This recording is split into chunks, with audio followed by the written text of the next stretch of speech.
All right, ladies, gentlemen, and other people, whatever your chosen pronoun is, welcome back to Intelligence Chek. The week before last, actually. Was it before last? Was it whatever? Week before last. Yes. Week before last. Okay. Last episode, we went through spell choices that both Conrad and I made for the various spellcasting classes across the entire 5e. We covered levels 1, 2, 3, and we're going to continue therefore onwards. But once again, because I'm such a fucking professional, welcome to this episode. I'm your host, Paul, or Grim, whichever you prefer.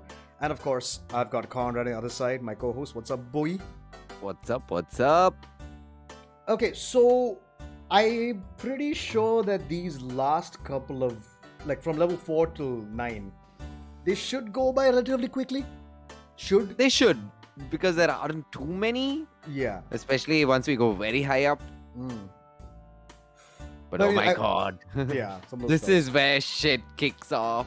Yeah, like this is where the game-breaking spells begin.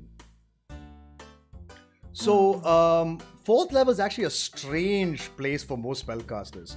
It's a weird mix of spells in this area. Like not many damaging spells, a lot of like crowd control, area denial, stuff like that. Very few damaging spells actually. True. So anyway, once again, like I said, we're going to go through all the spellcasters. For those of you who are fresh to this, we have the Artificer, the Bard, the Cleric, the Druid, the Eldritch Knight, the Paladin, the Ranger, Arcane Trickster, Sorcerer, Warlock, and Wizard. Those are our caster classes, which are available to all player characters in the game.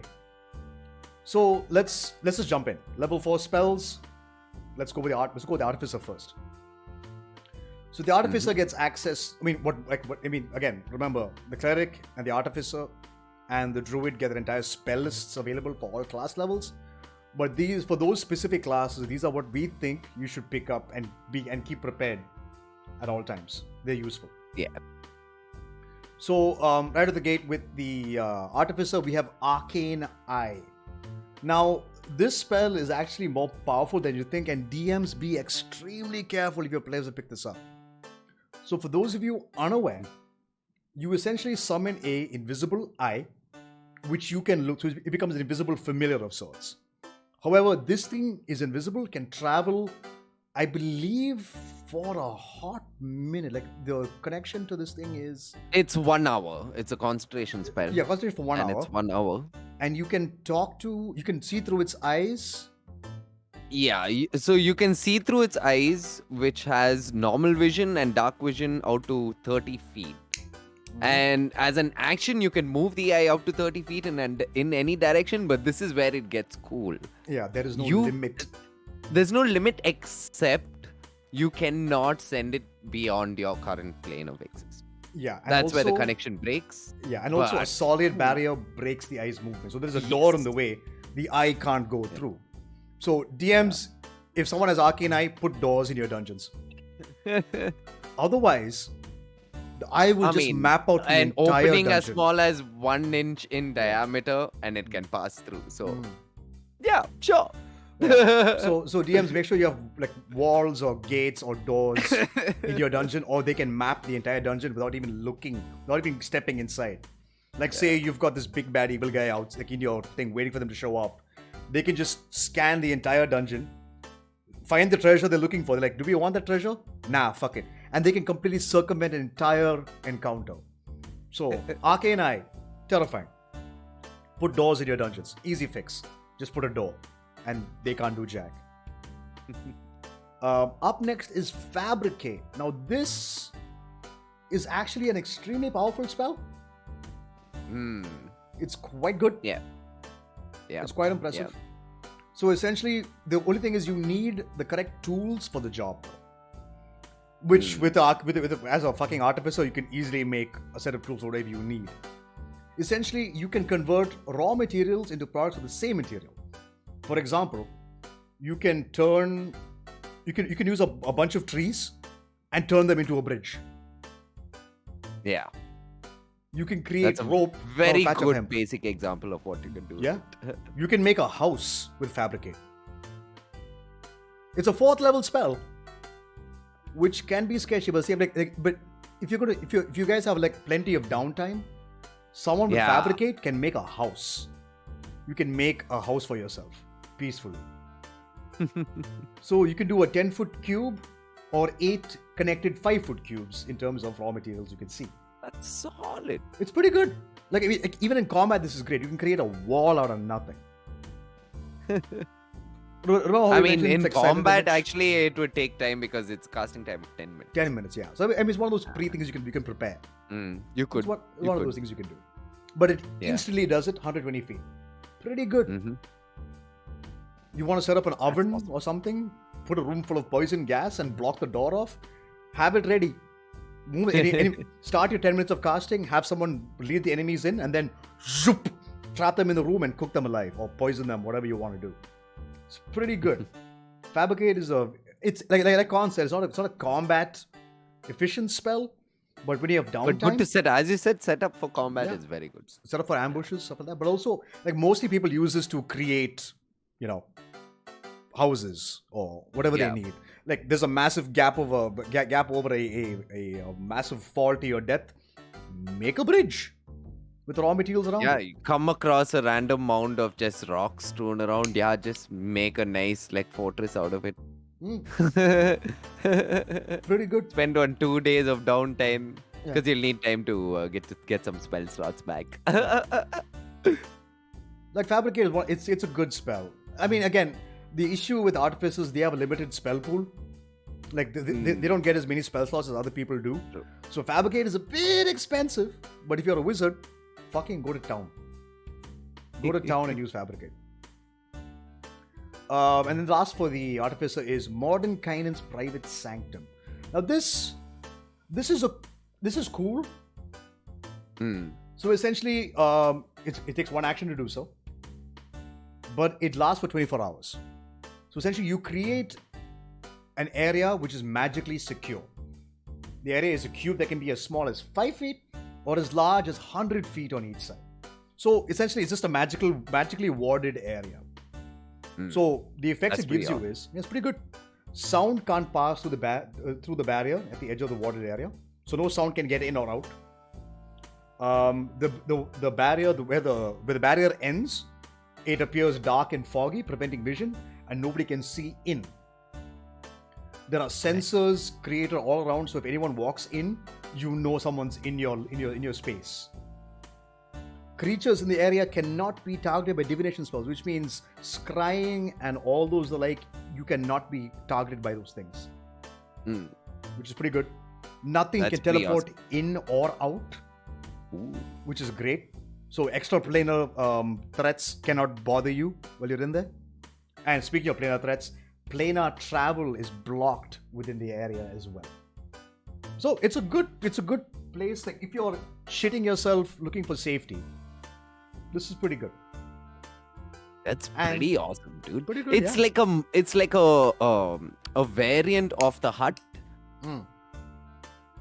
Pretty much, yeah.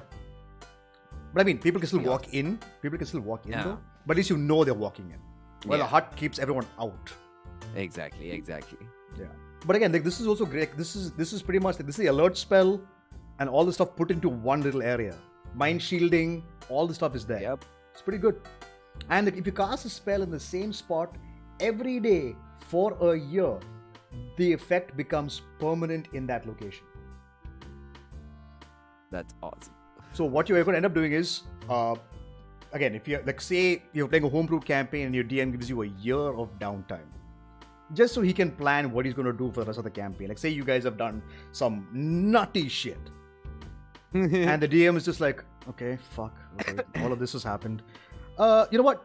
You guys take a year off, but tell me what you're going to do in that, like a quote-unquote like in-game year off.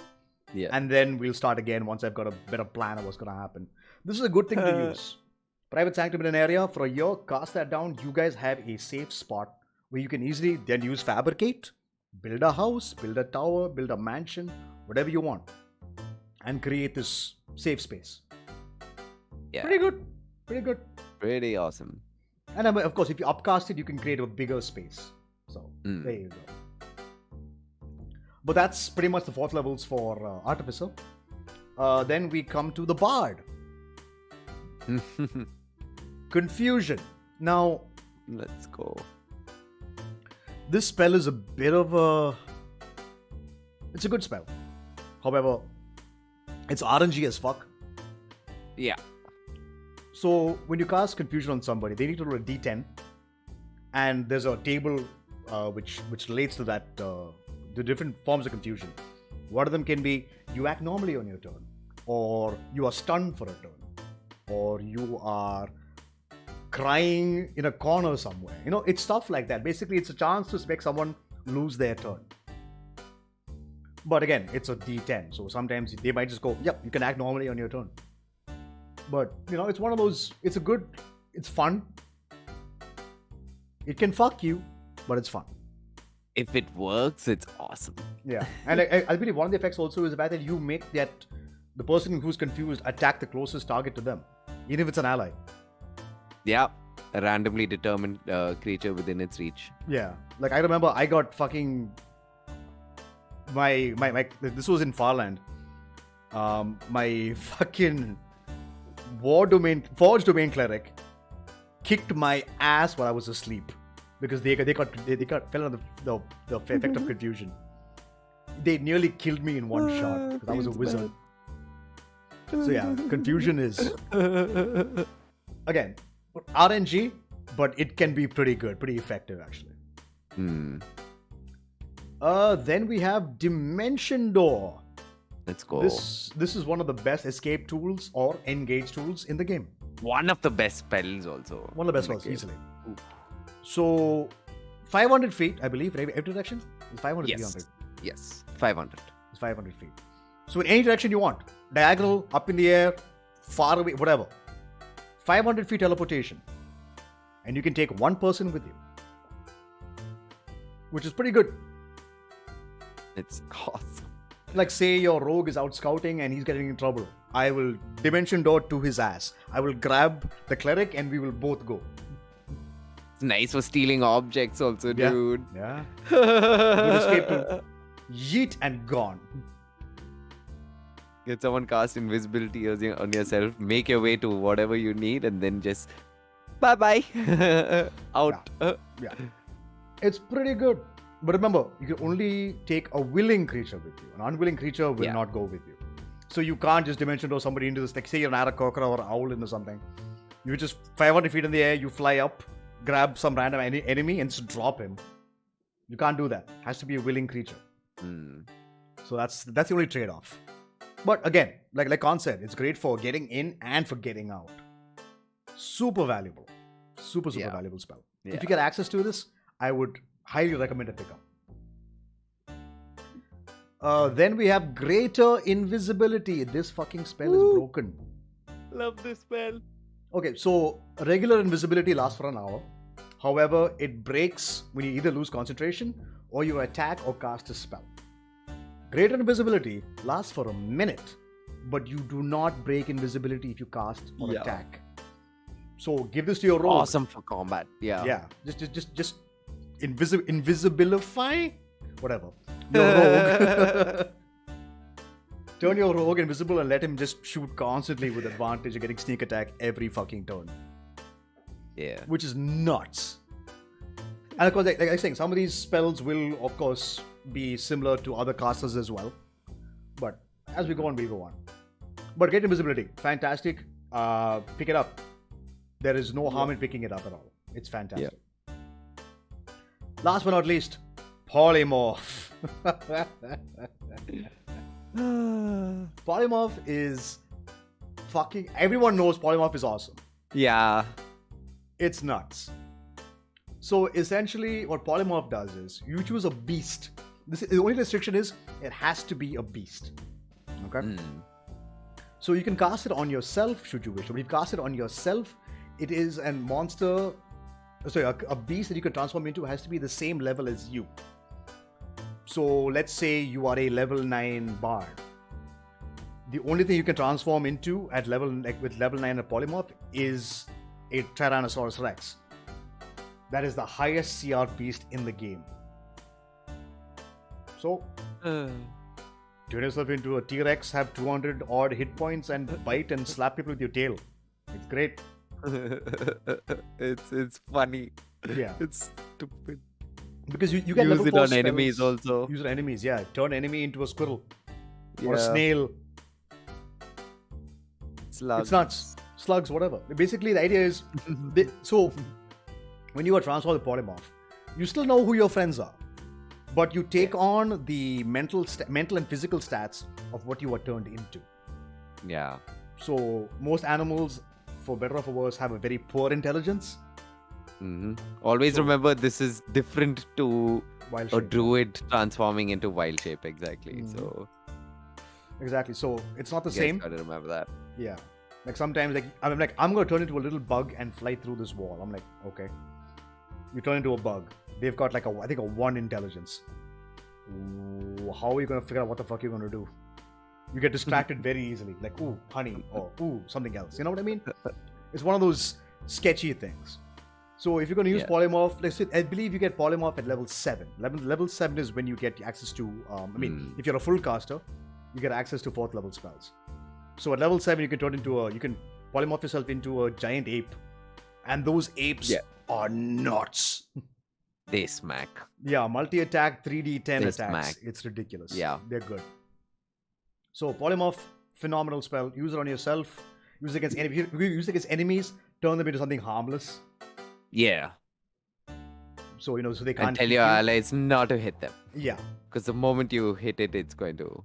exactly. So Polymorph lasts for an hour. Or until you lose concentration on the spell. Or your allies attack the polymorph creature and it loses polymorph form and goes back to its normal form. So the idea is turn it into a slug. If it's a big bad guy, some guy who's kicking your ass, turn them into a slug and run. That thing cannot catch up to you in an hour. Yeah, Just you have keep an running. hour. Yeah, you have an hour to just run. Do it. Or turn your friend into a giant ape or into a fucking Tyrannosaurus Rex. Whatever you want. Options. Yeah. But that's bards, honestly. Like I say, lots of not very many damage spells here. Yeah. Then we come to clerics, and one of our favorite spells in the game, and one of the most powerful spells in the game. Yes. One of my personal favorites also. Take control. Go for it, boy. Banishment. All you. Yeah. Banishment. Banishment. That's, I mean, do I even have to explain banishment? Okay, to explain to what degree? Yeah, to infinite degree. Like you can banish someone. Like so the spell lasts for a minute. It's a concentration spell, and I believe it's 60 feet. And you target the creature. They make a charisma saving throw, and if they fail, they are banished to a different plane of existence. Yep. And that's up to the DM. The DM can take a call on whatever plane they would want to choose. They could even come up for a table for it. Yeah. If they I know mean, this is going to be a frequent thing, you could do a table also, I guess, if you want. Yeah. I mean, but the thing is, normally people just say you are yeeted to the astral plane. Astral plane, yeah. Usually. Usually. But there's also a different version of this. But go on, Con. Yeah, so that happens normally. But let's say, for example, you target a creature that's not from the current plane that you're on. And they are banished for the entire duration. And after that 1 minute, they are instantly sent back to their original plane of existence. So it's amazing. Let's just say you had some annoying dude, some evil dude who just summoned like a really bad demon that you guys do not want to deal with, or it's going to be like a lot of lives before you'll deal with. Banish the fucking thing. Yeah. Go straight Just back banish. to hell. Just banish it. Yeah. Okay, so again, to keep you guys informed of what happened. So a minute doesn't seem like a long time. However, in combat, 1 minute is 10 rounds, 10 rounds. of combat. That's a long time. Yeah. So you have to maintain concentration on banishment. And so, but if you can maintain it, that creature cannot come back. Yeah. That creature's gone. They're literally sucking their thumb unless you lose concentration or until the spell's over. And God forbid they're in some other plane. They are actually from some other plane. Then they are actually going back there. I They're mean, and gonna get also yeeted there instantly. players remember it can happen to you too. Yeah. Like banishment can end combat encounters because not many beasts or creatures or monsters have a very high charisma. Mm. And by this point, your spell save DC is like what, 16, 17? Easily. By this time, you're 16 at least. At minimum. At least. Yeah, at minimum, as long as you have a maximum of your spellcasting modifier, you have at least a 16 AC. Sorry, it's a 16 spell save DC. DC. And most monsters don't have a very good charisma score. So Yeah. they are most likely going to get yeeted the fuck into wherever the fuck they came from. But it's also a good time for you. Like, you can banish somebody, and then you guys have a minute to plan what you're going to do when they come back. That's You can also a coordinate nice strikes. way to use it. Exactly. You can save your own players from getting their asses beat. Yeah. Conrad did an amazing play with banishment. That was super cool. Yeah, really I love that spell. Like so many times that spell has come in clutch for us in our last play of SKT, and it was awesome. Yeah, banishment is a phenomenal spell. Yeet them into Narnia, of course, yeah. Yeah, you can try purple one. You can try. Yeah. It's good stuff. Like, banishment is a very powerful spell, and a lot of casters get access to it. So use it, abuse it, have fun with it. You can even chain banishment if you want. Oof, nasty. I'm back. Fuck, I'm gone. You know, whatever you want to do. It'd be good fun. Keep going, God.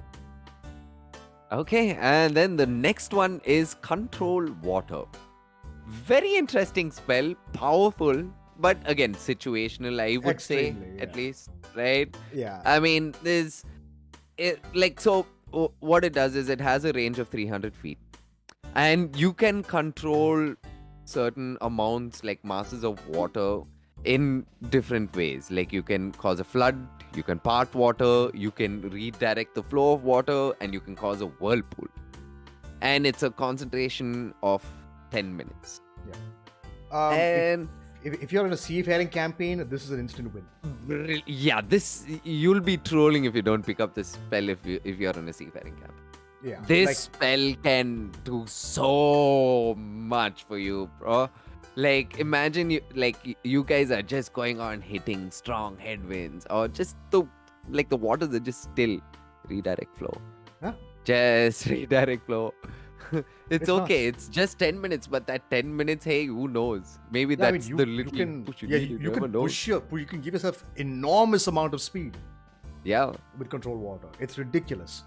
Like, if you are in a ship-to-ship combat, the ship that has control water wins by default. Wins. Yeah. By default.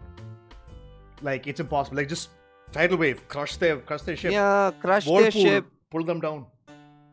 I target nuts. their sides, crush their sides, crush their cannons, especially if they're a battleship. Just crush all their weapons and everything. Yeah. And then whirlpool. Yeah. Recast the spell just to fuck with them, whirlpool. Yeah. Just No, suck we them down watch to the you bottom die. of the ocean. Drown bitches. But control water is super powerful as a spell. Yeah. Again, if you're on the water, you need control water. Prepare it for that day. Remember, clerics, you have your whole fucking spell list. Just prepare it. It's good. Give yourself water breathing, water walk, and just cast control water whenever you need it. Yeah. It's great. Say you're even in a campaign that's not like it's a land campaign, but there's water to play around with. Maybe you can prep this for the particular situation. It can come in handy. Like you can even Someone combine traded with water, bro. Yeah. If you're in a desert campaign, you can use a cleric spell to create food and water, and then control the water to maybe Controlled it. Yeah, someone was to doing that. water some plants, or it's good. That was awesome. Control water is a But- fantastic spell. Yeah, that's control water. Brilliant spell. And the last spell we think which is a must-have for clerics is Guardian of Faith. Good spell. Ooh, Powerful very spell. good spell. Very good spell. Somehow I don't know why I never used it, No, But because you I guys never are got the always... chance. Yeah, we never had the situation where we actually had chance to, okay, we know this place, we can set up, people are coming to us. No. Exactly, yeah. You guys are always heading in and never like waiting for something to come to you. Exactly. So Guardian of Faith, what it does is you create a large spectral guardian, and this spectral figure hovers in a duration, I think it's for around 8 hours. Yeah. And you can cast it up to 30 feet from wherever you are standing.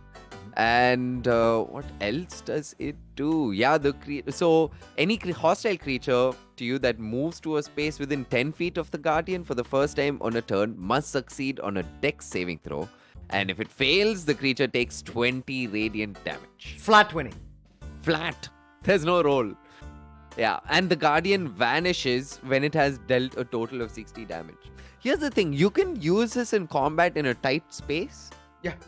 If you have a 30-foot radius battlefield, let's say you're playing in a tight, chamber, and there's just one way in and out, just pop this in the center. Just summon in the middle of your enemies, and I mean, it'll die in one turn because it's just... Sure, yeah, Drop it's it just in. it's going to do, but that's like 20 damage, to how many ever creatures it hits. Yeah, I mean, for fuck's sake, just combine this with something like Grease. They have half movement, they're going to slip and fall, they're going to make 2 dexterity saving throws. Yeah, you can hit with advantage. And if they're prone, they have disadvantage on their dexterity saving throws. Dex saves, right? So just smack them while they're down. Or just slow and Guardian of Faith. It's nuts. Lots of combos you can do. I mean, but I can't say this is better used as a ambush tool. Say you guys are running away from enemies or whatever, you stop them for a second, they're going to come through the door. Put up Guardian of Faith. They step in the door, bitch slap. Yeah. 20 flat damage, nothing to laugh at. Yeah. It's going to be fun. 20 flat damage, nothing to scoff at. It's pretty good. And they take half as much on a failed save. So it's still 10. Minimum of 10 damage you do. Yeah, which is pretty good. It's pretty good. Yeah. It lasts for 8 hours. Yeah. Anyone want some smack? Those are the spells. Yeah. Those are spells for the cleric. Yeah. Okay. Druids get the best of all. They get some stupid spells at this level. Yeah.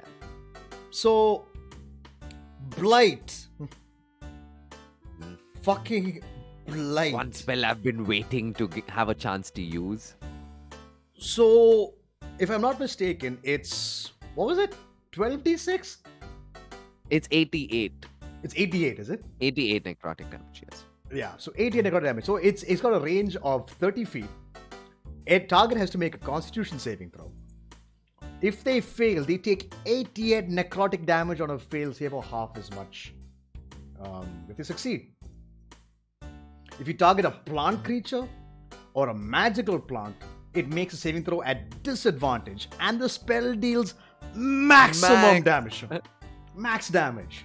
64 necrotic damage. 64 necrotic damage is no fucking joke. And if it's a non-magical plant and there isn't a creature, just a tree or a shrub or whatever, it instantly dies. It just withers and dies. Yes. So if you're a jungle campaign, I mean, this of course, maybe be clear, 4th level spells are very expensive to use, but there's a big fuck off tree in your way. Destroy the tree. You can do that. Even though as a druid you shouldn't be doing that, but you can do it. Yeah. I've had Blight end my combat encounters and I hate it. My goddamn Sorcerer has this shit and Bala had it. Yeah, Bala just fucked up my shit, dude. I got so upset. I was like, no, fuck. But yeah, no, it's a good spell. It's good. It's just destroy somebody with necrotic damage. It's nuts. It's good. It's very good. Yeah. Then we have Charm Monster. This is actually quite useful. Because it's monster. Anything counts as a monster. Just stop them from attacking you. Like, yo, chill the fuck out. You go sit. Why do you sit? Again, remember, guys, when you have a charm effect on, you have advantage on charisma checks against that creature. It's not your servant. Keep that in mind. But the point is, like, say you don't have something like Dominate Beast or Dominate Monster or whatever. Charm Monster is still viable. You can just charm the big enemy who's hitting you too hard and say, yo, can you just like chill the fuck out? Chill out. Just sit down. It's like, yes, okay, fine. You know what? I will sit down. I want to take a nap. There you go. So for like a cup, I believe Charm Monster lasts for, what was it? 1 hour. It lasts for an hour. So for an hour, you can have somebody who won't attack you, which is huge. That's a long time. Yeah. Like you go to sleep, we're gonna leave. Cool. And you just walk away from the monster as it's just taking a nap. Pretty useful. Then we have Confusion. Already spoke about that. Conjure Minor Elementals. I believe these are Mephits, if I'm not mistaken. You sound out some Mephits. You're not wrong. Yeah, okay. So basically you conjure 1 elemental of challenge rating 2 or lower, 2 elementals of challenge rating 1 or lower, 4 elementals of challenge rating half or lower, or 8 elementals of 1 quarter or lower. Now, usually in that range of creatures, usually Mephits. Mephits are tiny little elemental like imps. There's smoke, water, air, fire, lava. So depending on which CR it is, you can summon a certain amount of creatures like that. So it's quite good. It's bringing a lot of bodies into the field, which can of course help you soak damage or even do damage. It's always good. Like for example, like one of the ideas you can do is summon 8 of these creatures, send them in first into a fight. Let them take the hits, or let them do damage and soften up your enemies for you. Then you can rush in and have a good time with it. So elementals, again, it's all about what combo you're choosing. Be careful what you're going to choose. So, but again, druids get some amazing. Druids, like most of the casters, get a lot of conjuring spells at this point. So this is quite valuable. So conjure minor elementals could extremely be valuable. We already spoke about control water. We already spoke about polymorph. Then you get wall of fire. Now this one is, how do I explain this? So wall of fire is a good way to either trap somebody, or you can create space for your teammates. So essentially you create a wall of fire on a solid surface within range. The range is about 120 feet. You can make the wall up to 60 feet long, 20 feet high, and 1 foot thick. Or a ringed wall, 20 feet in diameter, 20 feet high, and 1 foot thick. And the wall is completely opaque, so people can't see through it. So whenever the wall appears, any creature in the area of the effect has to make a dexterity saving throw. If they fail, however, they take 5d8 fire damage, or half as much on a successful save. The best part about wall of fire is you can choose which side of the wall does damage. So let's say you want to protect all of you in the middle of wall of fire. Cast it around your party members and make the damage only radiate on the outside of the wall. So if enemies want to get to you, they've got to make a dex save, or they will take 5d8 fire damage, which is no joke. Or you want to turn it into an oven, surround the enemy, put the fire on the inside, which is nuts. Make it a 10 feet in diameter, because 10 feet away from the so 10 feet on either side of the wall is where the damage happens. If you create a 10 foot diameter circle, they have to make a saving throw on all their turns or run through the wall and take damage regardless. So wall of fire is great for area denial, or just to create a fucking oven and burn people alive. Wall of fire along with force cage or something like that, it's utter destruction. I mean, wall of fire, throw down a moonbeam in there, throw down a stinking cloud in there, and just utter fucking chaos. Wall of fire is nuts. 10 out of 10. If you get an option, grab it. Remember, like I said, again, depends. Again, the druids get access to the entire spell list. So pick what you need when you need it. Then we have summon elemental. So we did minor elemental. Now you can summon a single elemental of any type you want. And depending on which one you choose, it does a metric fuck ton of damage. Fire elementals, burn a motherfucker. Lightning elemental, so air elemental, shoot out lightning. Throw the gusts of wind, knock people prone, all that stuff. I was waiting for you because I want to talk about Conjure Woodland Beings. Oh, let's go. Let's go.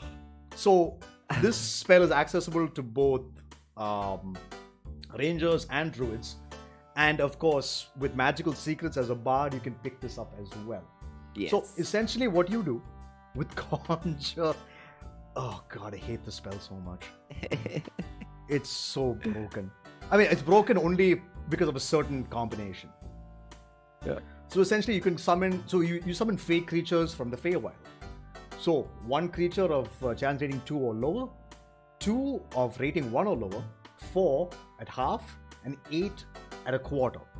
Now, here's the thing. Rules as written.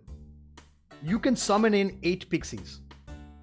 You can? Because pixies are charge rating 1 quarter. Do it, players, do it. Yeah. Pixies... So essentially, like whatever creature you summon has all its features. Yeah. So for those of you unaware, pixies have polymorph. Yep. If you are level 9, use Conjure Woodland Beings, summon 8 pixies, and turn your entire party into T-Rexes. And just steamroll a fucking combat session. Your DM will hate you. Your players will love you. Rules as written, you can do this. However, any DM with half a brain is going to be like, no. No. Fuck no. They'd be like, you can have your pixies, but they don't get polymorph. I summoned, when we were doing that one shot, which we didn't finish, I was playing that high level Warforged Druid. Yeah. And I summoned, what was it? I summoned a level CR2 creature. I think it was a hag. It was some hag. Hag. Yeah. I forgot. It's badass shit that creature could do. Yeah, dude. It's nuts. So I went through the list and I was like, oh my god, it's Fae. Not enough I take time with beasts. You're giving me Fae. Yeah. Okay. Fake creatures are nuts.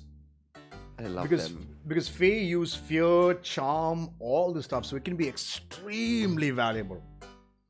You know, you don't know much about the Feywild. Read up on the Feywild. You might find races that you can play also. Yeah. That are interesting because the Feywild is just very interesting. And once you go down, there's no getting out of that rabbit hole. Yeah. The fake creatures are terrifyingly powerful. 10 out of 10 would recommend looking into them.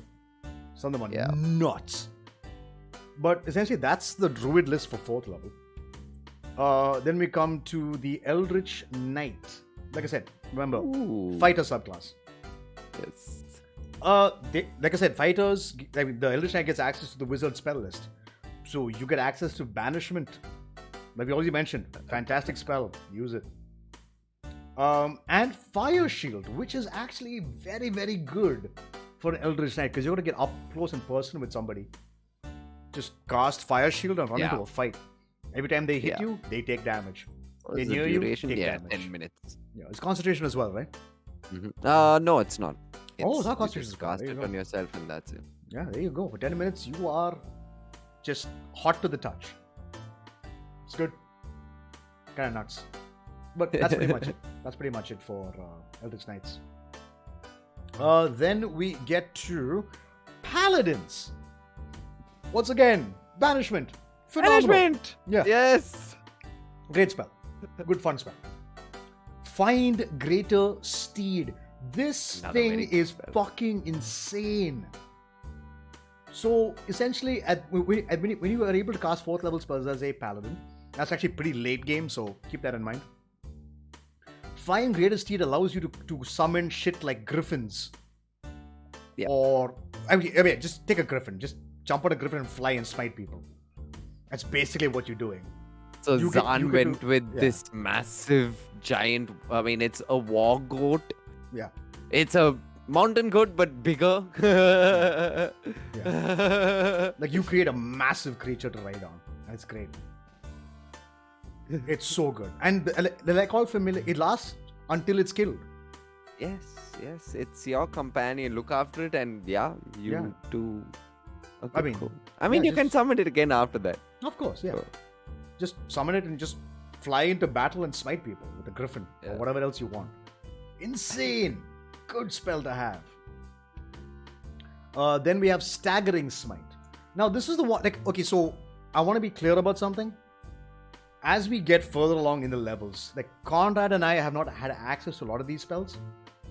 True. So we can't really tell you the effectiveness of it. Rather, we haven't played with these spells much. Rather, have we been in any campaign that we've gotten a chance to play around with these spells much as yet.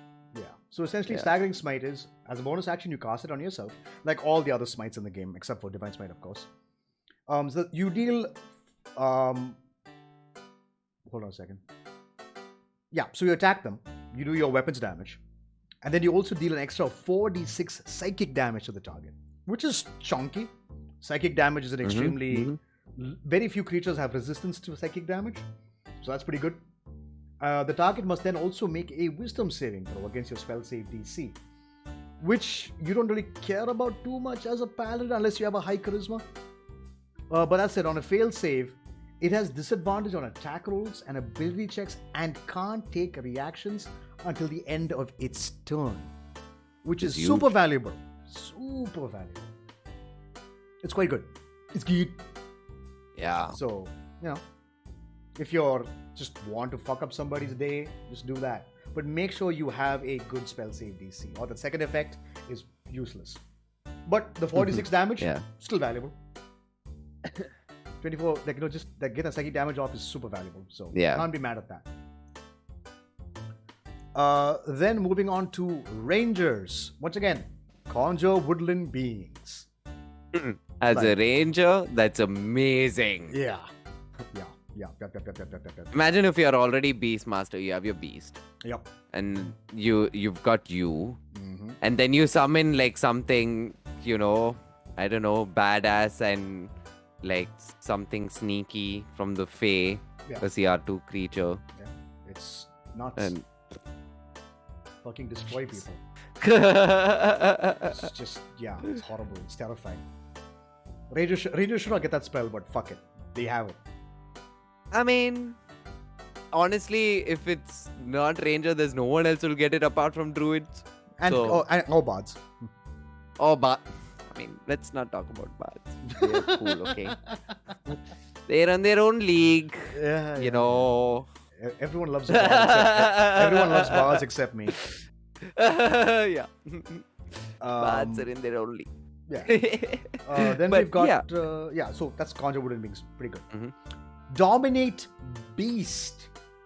There we go. This is... see, when you're at this level of play, chances of you running into beasts are extremely low. Unless the campaign's full of beasts, then you have a great time. You get to mind control a beast. And I believe it's for an hour. And do they get to make saving in their turn? It's 1 minute. It's 1 minute, is it? 1 minute, yes. And it's a range of 60 feet. And the target has suck save on a wisdom saving throw. Yeah. And each... so the other thing also is every time the target you've dominated takes damage, they have to make a new wisdom saving throw at the end of the spell. And if they succeed the saving throw, then the spell ends. However, most creatures aren't very wise. So you can maintain this forever. And basically that creature will obey all your commands. Attack your master. It'll attack their master. It's very valuable. It's a telepathic link that you have with this creature. So the only problem is you have to use an action to take total and control of the creature. So you tend to... It's one of those No, it's actually no action required. You can use this telepathic link to issue commands to the creature while you are conscious. No action required. No, you can use your action to take total and precise control of the target. So, if you want precise control, you need to use your action to do so. Right. Yeah. Otherwise, it's just attack the creature. Or if you choose an action to make a specific attack, you can make it do all its abilities. Right. Yeah. So something like it might just take one attack, as opposed to if it has multi-attack, it may not do multi-attack. Yeah. So it's one of those things. you can give up an action to do some more damage. But again, it depends on the beast you're up against. Like if you got a fucking giant ape or a T-Rex dominated, then you will use your action to make that shit do shit. Otherwise, you're like, yeah, just attack him. You know? It's just someone else on your team to do more damage. Yeah. So it's pretty fun. But like I said, at this level of play, it's hard to find beasts that won't be like a fucking cakewalk for you to deal with. But the option is there for you. And also, as like that concept, if you're a Beastmaster range or even a Drake Warden, having an extra creature under your command is always useful. Yeah. So have fun with that. Then we come to the Arcane Trickster. Now, I need to double check them really quickly, actually. I need to know... we didn't finish Grasping Vine and all Oh, that. I'm so sorry. I'm so sorry. Yeah, no, go. Yeah, sorry. Go for it. So, the next one is Grasping Vine. So, this I believe was a bonus action to cast, right? Let me get it up. Grasping Vine is a bonus action, yeah? Why am I not finding it on my list here? Yeah, bonus action to cast, 30 feet. Concentration up to a minute. Yeah. And the target has to make a dexterity saving throw or be pulled 20 feet directly toward the vine. Yeah. It's good. Yeah, and also until the spell ends, you can direct the vine to lash out at the same creature or another one as a bonus action on each of your turns. The creature is restrained? It's quite troll. Does the creature get restrained? No, the creature is not restrained. The creature is not restrained. It's just you just around. pull them. You pull them towards the direction of the vine, but that's it. It doesn't say that they're restrained or anything. Oh, okay. That's pretty good. Like again, you mentioned before, displacement is always valuable. Yeah. Come here. Smack. Yeah. You're running after my friend. No, stop. Pull you back. It's great. Grasping Vine is useful. Yeah. Then we have... And it's a concentration spell. So that's what I think, keep in mind. Yeah. So keep an eye on that, because like a lot of ranger spells require concentration. Druid rangers. Yeah. Clerics also at this level, you're going to be concentrating a lot. Good spells. Yeah. But remember, there's always that gamble. Like, if you've not played a spellcaster, you'll know what we're talking about when you start playing one. Yeah. You're like, oh yes, oh shit, yeah, now I feel it. Because you'll want to prepare like at least 2 or 3 of these awesome spells, but then you'll be like, ooh, concentration tag. Yeah. Ooh, that's concentration too. Yeah. Ooh, this is concentration. Yeah. And yeah. Remember, summoning spells, conjuring spells, all of these require concentration. Yeah. So pick very carefully.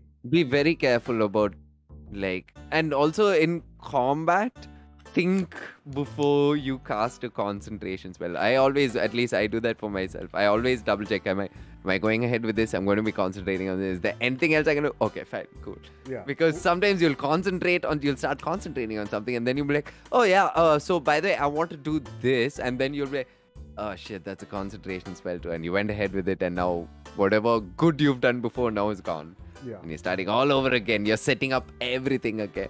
Yeah. So it comes out of thinking like, okay, say I'm a cleric. Do I maintain Spirit Guardians? Or do I, use Control Water instead? Yeah. Or do I use Banishment instead? What would make more sense here? So be careful what you prepare. Because again, you can only prepare a certain amount of spells. Make sure you make your choices carefully. Yeah. So spell economy is very, very crucial, especially in heavy full casters like wizards and clerics and druids and stuff. It gets a lot because they have so many spells that you can access to. So it gets even more cumbersome. Yeah. So be extremely careful what you choose to do. Like rangers, should I use Zephyr Strike? Should I use Hunter's Mark? Should I use someone elemental? Choices. This is the thing. Elemental. Choices. What makes more sense? So be very careful what you decide to choose. Then we have Stone Skin, which is actually a very underrated spell. It's quite underrated. So essentially you touch either yourself or somebody else. You give them Stone Skin. which means they are now resistant to bludgeoning, piercing, and slashing damage. Yeah, non-magical bludgeoning. Yeah. So essentially, you turn yourself into a barbarian. Mm-hmm. But It does require diamond dust Yeah, of 100 gold pieces, which it so- consumes. Exactly. But you become a barbarian for an hour as long as you're concentrating. Yeah, that's awesome. I mean, that's essentially what you're doing. You're using the diamond dust and you're using your arcane ability to like conjure that into a sort of shield for this person, Yeah, for either Over for their someone skin. else or yourself. hardening their skin. Yeah. Yeah. Like Oh, if you have a fighter or a paladin, put it on them. They now have resistance Yeah. to to damage, which is great for them. They So, can tank better. see, something like this, I'd say the smartest thing to always do is just put it on someone else so they are taking the hits and not you. Like if you're taking the hits, you put it on yourself and you're like, yeah, I'm gonna run in front and take hits. But remember, the more hits you take, the more you're gonna make concentration saves to keep the spell running. But again, So- I forgot to mention, I believe even druids get this as well, if I'm not mistaken. Wild shape stone yes, skin. they do. Yeah, wild shape stone skin. Wild shape. See, for druids, yes. Yeah. There's Moon that druid- situational thing yeah. where it's niche. They get to do that. Yeah, of fucking- course. Just turn into a Of course. big ass beast before it casts. So action, stone skin, bonus action, Giant turn into a ape. beast. Whatever. Just go crazy. Just go nuts. Start beating your chest. You look shiny as fuck. Very valuable. And then, of course, final and not least, summon elemental again. Remember, Again. Yep. summon elemental also requires concentration, so keep in mind. Yeah. Then we move on to the Arcane Trickster. Now, so those of you unaware, until level 8, so until level 7, you can only pick spells from either enchantment or illusion spells as an Arcane Trickster. However, once you hit level 8, you then have access to other spells on the wizard spell list. Mm-hmm. So I have unfortunately chosen the ones which, let's be clear, you're going to be using the most. Charm Monster. True. Dominate I Beast. agree. When I went through this list of thing, I was like, there are some of them. I was like, no, honestly, these are the ones you're going to go for at the end. Yeah, but I mean, also keep in mind, guys, you only get 4th level spells when you're 19th level Yeah. as an Arcane Trickster. So, I'm not gonna lie. This is the last. Yeah. This is your cap. Yeah, this is the end. This is where Arcane Tricksters end for spellcasting. Also, Eldritch Knights. You end at 4th level casting. No more. Yeah. So, at this point, I don't see anyone picking this shit up. If you're doing a one-shot, then Greater Invisibility, go to town as a rogue. Go to town. Yeah. Nuts. Good fun. I mean, there are other spells you can pick up as well, which can help you along the way. You can pick up Tasha's Mind Whip, you can pick up Slow, Liamon's Tiny Hut, all sorts of stuff that you want. But again, keep in mind, when you get actual level 4 spells as an Eldritch Knight or an Arcane Trickster, you are in tier 4 play. Yeah. Which means your sneak attack dice is already stupid high. I mean, And- greater invisibility, man. You Yeah. have to go for that, and Yeah. oof, Like honestly, don't miss it. the only spell you're going to be using is Greater Invisibility. That's all you're going to use. Trust me on that. Yeah. First turn, Greater Invisibility. Next turn, fucking destroy people with advantage. Mash, you're just I mean, you're getting sneak attack on every attack. Mhm. You're invisible. Yeah, just go crossbow expert, sharpshooter, Greater Invisibility. GG. Probably doing like some 35 or 25 average damage. Average. Unless you're Shiv, and then you're doing like fucking God knows. Oh how much god, damage. please don't. Like, that's like a 60 average for sure. Yeah, 60 average for sure. Yeah. Fucking insane. Madman. Yeah. Yo, what up, Shay? Up next, we have the Sorcerer. Now, again, we've mentioned a few of these spells already, so some of these are going to be common Yes. along the way. So we already spoke about Banishment, already did Blight, Charm Monster, Dimension Door, Dominate Beast, Greater Invisibility, Polymorph, Stone Skin, and Wall of Fire. Already spoken about all these spells. They have access to it, they can abuse it and use it. Then we get to Warlocks. Again, Banishment, Charm Monster, Dimension Door. Now you get access to Summon, Aberration, and summon greater demon. Summon greater demon. Some of these demons and aberrations you can summon in are fucking insane. They do so much fucking damage. And they can tank a chunk of damage. So they got resistances. They've got saving. So some of them have magical resistance. And it's just nuts. It's fucking nuts. Just go. Summon. Go. Kill shit. Great. Have a good time. This is where like warlocks start getting really fucking badass. Mm-hmm. Woohoo! Warlocks are nuts. Absolutely. I hope we get nuts. to this level. I hope so too. I really hope so too. But yeah, these are your spell options, guys, for a warlock. Then we get to the wizard. Arcane Eye, Banishment, Control Water, Dimension Door, Evard's Black Tentacles, though. That's a pretty fun spell. I believe warlocks also get this. They do get access to this as well, yeah. Again, it's not a spell I would particularly want to use. It's one of those things that the spell is that. It falls under that category. Yeah, so essentially what it does, it creates a 20-foot square on the ground that you can see within range of 90 feet. And for the duration, these tentacles turn the area into difficult terrain.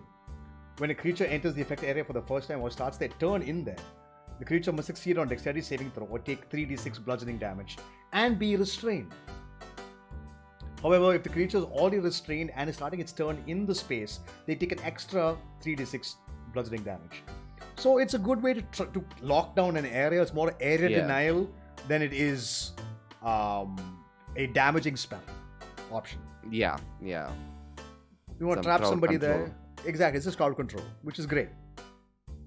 And of course, they can, on their turns, they can use their action to make a strength or dexterity check, whichever. So usually be athletics or acrobatics to escape.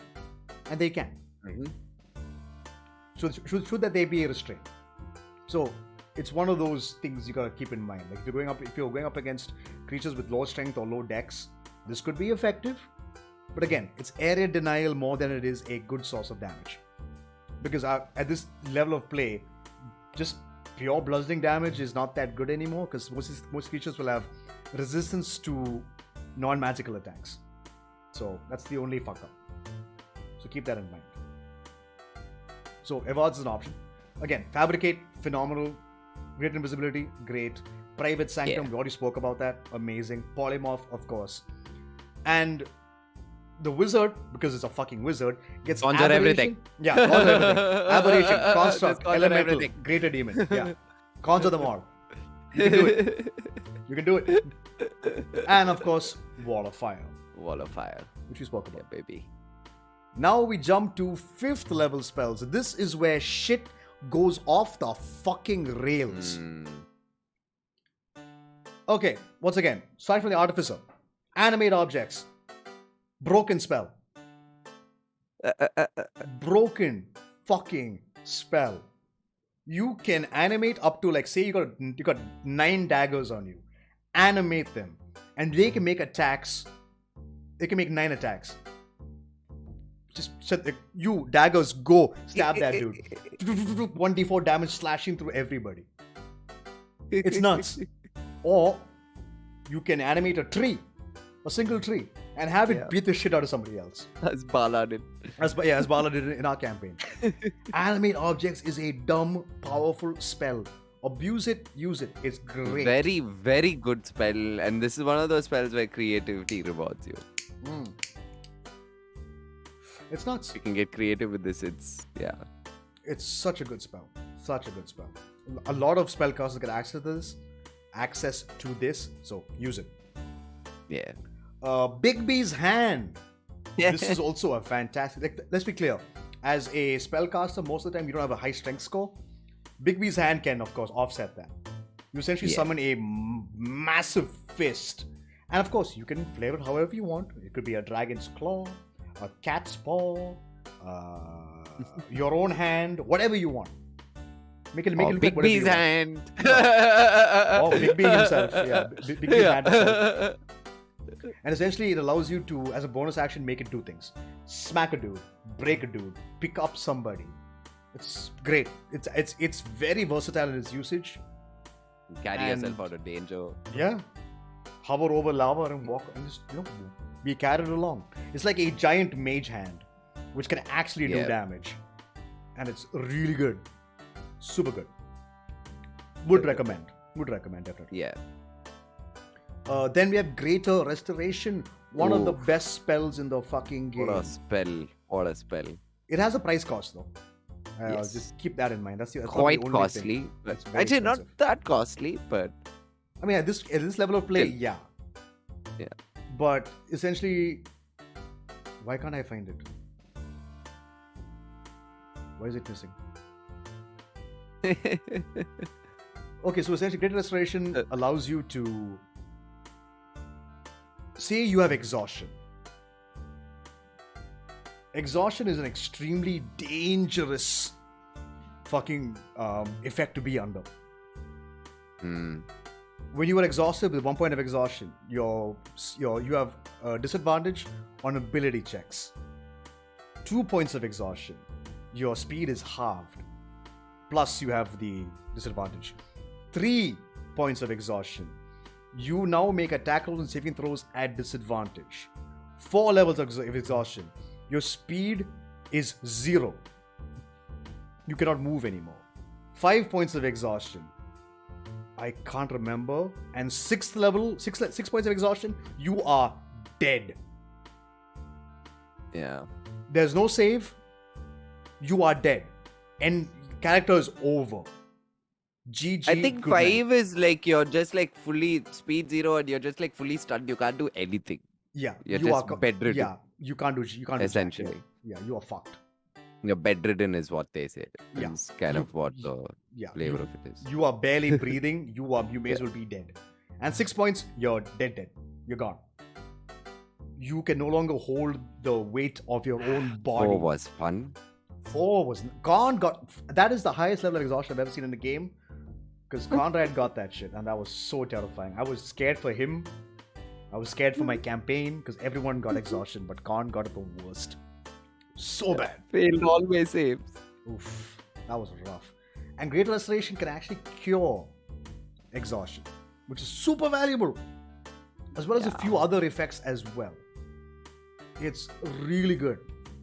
If you have access to this, grab it, but make sure you have the material. I believe it's 100 gold of diamonds. 100 gold of diamond dust. Diamond dust. You need 100 gold of diamond dust to use the spell, but it is worth it. 100 gold of diamond dust is at this point in this game, at this level in play. Yeah, it's very cheap. It's very cheap. Yeah. But make sure you have the diamonds or you can't use it. But remember, those diamonds do get consumed, so you need 100 gold per casting if you want to use it. But it can in fact just solve all your problems of exhaustion or anything else that might be ailing you. Valuable. Super valuable. Then we come to the Bards. Animate objects, we talked about it. Dominate person. Dominate a king, and he is now your puppet. Yeah. He's your puppet. And as a bard, it's easy to do. Yep. Yep. That's why I say they're awesome. They're in a whole different league. But of course, remember, players, this can be used on you too. If the enemy spellcasters dominate person, boy, you hope you got a good wisdom saving throw. Yeah. Oh, you fucked. Again, Greater Restoration, valuable. Hold monster. This is, I cannot stress how powerful this goddamn spell is. Just hold the big bad guy there. Doesn't matter what he is. He could be an aberration, demon, whatever. Doesn't matter. Hold him steady. Your melee fighters and your ranger and your rogue get to hit them with advantage. And if they're all in melee, they get a crit. Yeah. Imagine a critting rogue at this level. It's nuts. And the range is 90 feet. And if you upcast it, you can target an additional creature. Yeah. And that creature has to be within a range of 30 feet of the creature you initially target. They have to be 30 feet from each other if you're targeting multiple creatures, which is still awesome. I mean, for fuck's sake, just like, hey, sorcerers, upcast it. Twin cast. Cast it on 3 creatures. Twin cast fucking the whole monster and then upcast it and cast on a 3rd monster. Three monsters paralyzed. Holy shit. Mad. Barbarian take 1, Paladin take 1, Rogue take 1. Go. Fucking nuts. Yep. Destroy. Super good. I mean, whole monster is exclusively a player-based spell. Yeah. Enemies can't really use it very well against you because you're technically a humanoid. So whole monster does not work on you. So have fun with that. Mass Cure Wounds. Ooh. For those of you unaware, Cure Wounds is a touch spell. Mass Cure Wound lets you cast that same spell, but to a 60-foot radius. Yeah. You don't have to touch anybody. It's just a boom of healing. It's awesome. It's 1d8 plus your spellcasting modifier, and heal them all up. Pretty good. Pretty fucking good. I believe it's 60 feet range? I believe it's 60 feet, yeah. Yeah, 60 feet. It's nuts. Super valuable. It's an action to do so, but valuable. Yeah. Like if say and it's you're 3d8. It's 3d8. 3d8. On, That's at even 5th better. level. Yeah. And if you upcast it, then it's gonna. So go up to that. there you go. 3d8 plus your spellcasting modifier. Fucking chunk healing. It's come in clutch. Like I don't know how many times I've used this in SKT, especially like really bad fights where I've seen all of us almost go down. I'm just like 1 second, boom, Back up. We're all good to go. we're good. It's Good. nuts. And here's the best part. If you're a fucking life cleric, that even heals even more. God, even more. It's nuts. Because you're gonna be at least 7th level at this stage, so that's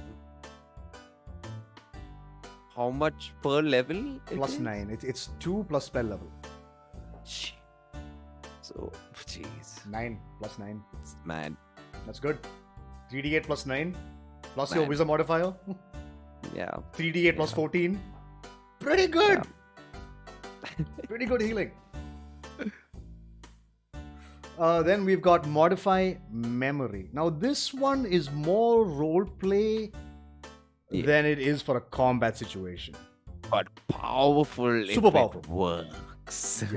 I think everyone will use this. Everyone will use this example. If you watched Critical Role Season 2, Jester as a cleric had access to the spell because she's a trickery cleric. She's a trickly cleric. That also she is also. But yeah, she's a trickery domain cleric who gets access to Modify Memory. She used the Dust of Deliciousness to make this hag eat this cupcake, which when she ate it, she now has disadvantage on wisdom saving throws. Then used Modify Memory, made the save a disadvantage. The hag failed, and she was able to modify the memory of that hag in a way to allow them to save not from her goblin form. You can. It was one of the best uses I've seen. 100%. Of it so far. Amazing. Super creative. Super fucking creative. Because hags, for those of you who are unaware, they make deals with you, and chances are it's a monkey's paw. It's literally in a my monkey's paw. head, they were all going to be turned into something else. She was just going to like dominate all of them somehow because she was one of those Baba Yaga type hag. Yeah. Right? Yeah. Like she was literally a version of Baba Yaga. But not Baba Yaga, if I remember correctly. Like she was really powerful. Very powerful. Yeah. And when this happened, I was like, "What did I just see?" Everyone you can lost see it. the DM. Like if you guys watch that, the DM of that mantis like, okay, that happened. He just moves an entire bunch of sheets aside, and he's like, okay. That common encounter is okay, cool. Modify Memory can work beautifully. You can influence kings, dragons if they fail. As long as they fail the save, you can fuck with their memories. You can fuck with their memories. You can turn all your entire party members into allies of that creature, and they will help you with Modify Memory. Yep.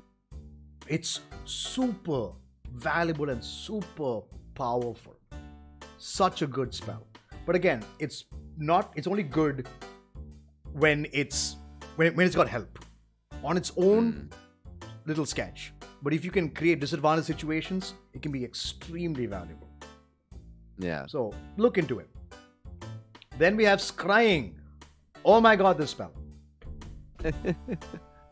Once again, if you've watched Campaign 2 of Critical Role, Scrying was a huge mechanic used in the game. Yeah. So essentially, what allows you to do is you have to have the materials ready for it. And you choose a target that you are familiar with. If you have any of their objects on you, the spell save DC is higher for the enemy or the person you're scrying on to resist. But if you just know their name, they have a better chance of resisting your scrying. However, when they have to make a wisdom saving throw, and they don't know that you're scrying on them. That's the best part about scrying. So essentially, is you across planes or across vast distances, you can spy on somebody.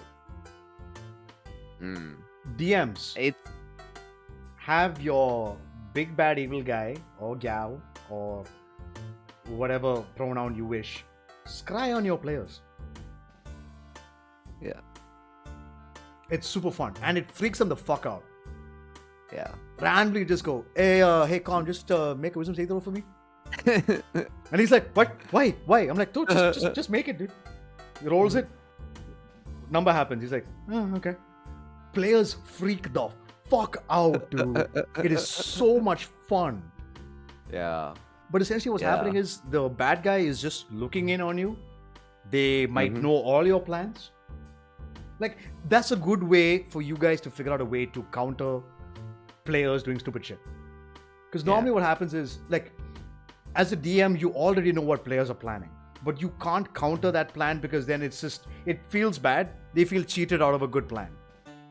However, in the way the game goes, if they get scryed upon and the big bad evil guys got a perfect counter for their plan, they can't be mad at it.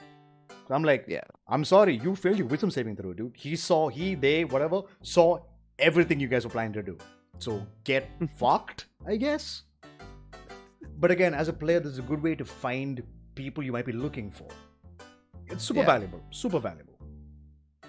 As long as that creature is not either, if they succeed their saving throw, or they're in an anti-magic field, or they cannot be scryed upon. Like say, for example, they're in the middle of a private sanctum. They cannot be scryed upon. But otherwise, super valuable. You can find people no matter where they are. And it's damn good. As long as they fail a saving throw. Or I mean, some people can also willingly choose to fail. Like for example, players, when he's crying on the big bad eagle guy, the DM might go. The DM might even succeed on the saving throw. He'll be like, you know what? He'll fail on purpose. And then players will be like, wait, what? What do you mean he's failing on purpose? He's like, yeah, he failed on purpose. See what's up. It could be even more terrifying for the players. Yeah. Having to see what the big bad evil guy is up to. You know? So have fun with that. Yeah. Have fun with that. I remember I got the focus for it for free. Remember, I got a font filled with holy water. Yeah. Who gave it? I forgot who gave it to me. Oh, this thing, Sarasa. Teresa only? Yeah. From her pool of holy water. Damn. Like, hey, don't have money. Give me some water, please. I need to make focus. Yeah. Use this pool. Go for it. And so again, we're only on Bards. Fucking hell. Yeah. These spells, so much to talk about. So much to talk about. Synaptic Static. This spell is fucking insane. So, 120 feet range, one action to cast. However, you choose a point within range and cause psychic energy to explode there. Each creature within a 20-foot radius sphere centered on that point must make an intelligence saving throw.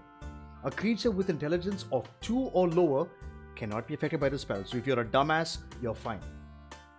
But the target takes 86 psychic damage on a failed save or half as much on a successful one. After a failed save, a target has their brain fucked up for a minute. Now remember, a minute is 10 rounds of combat. During that time, it rolls a d6 and subtracts the numbers rolled from all its attack rolls, saving throws, as well as attack rolls, ability checks, as well as its constitution saving throws to maintain concentration. And of course, at the end of their turns, they can make intelligence saving throw to end the effect of synaptic static. But this spell is fucking it's like an insane. amplified bane is essentially what it does. Yeah, and I mean, essentially, it's a psychic fireball. It's 86. Yeah.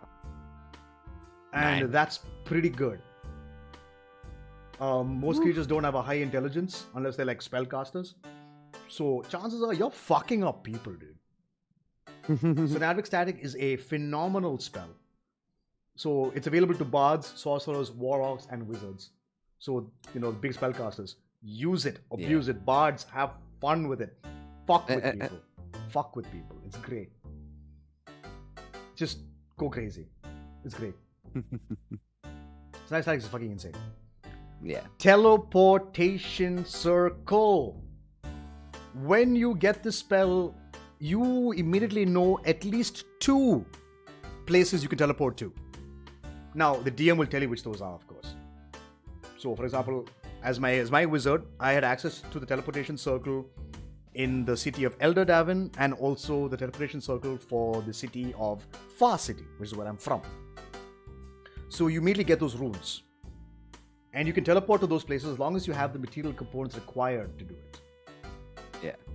So you do a 10-minute ritual. No, it's actually not even a ritual spell, but you do a 10-minute casting time of it. And you can take as many people in a minute to run in and teleport to wherever you're going. Instant teleportation. And you can learn runes of different teleportation circles.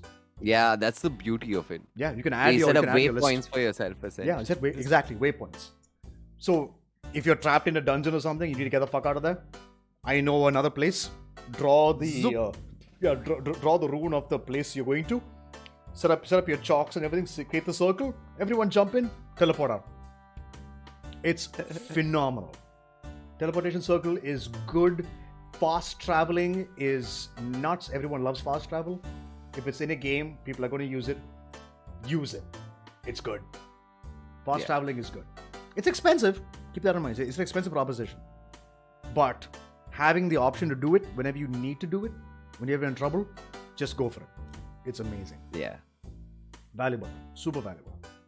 And I believe also, wizards also get access to this. I don't know if anyone else does. Yes. No, just wizard, bard, sorcerer. There you go. Oh, even socks get it. There you go. Sorcerers, what's the point? You're building damage.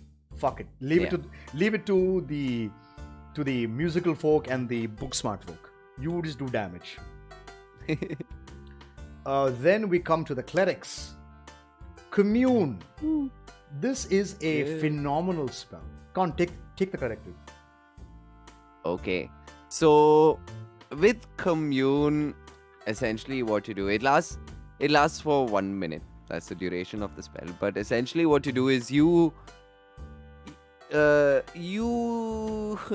do you say this? You call upon your deity, whoever. So as a cleric, you will have a deity that whoever you pray to, whoever you worship, who's given you these powers that you use. You build a connection with that person, and I think you get to how many questions was it? 3. Let me open it up. Yeah, you get to ask them 3 questions, and They will answer I believe truthfully. the answers are very they won't be like, you can't ask like, hey, is this guy the baddie? And your deity is not. Oh yeah. Just go there and you'll kill him. Yeah. No. Again, like you can ask 3 questions. The answers can be as truthful or as cryptic. The answers are always true. Always true. Yeah. Now the DM decides: does he want to give you lots of detail, or just be cryptic as fuck? Yeah.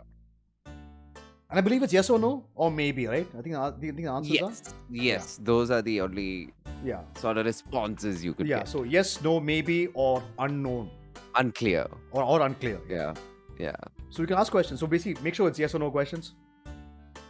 Yeah. That's the important thing. Be very precise about your question, is what I've learned from using this spell. Yeah, because it's But expensive to cast.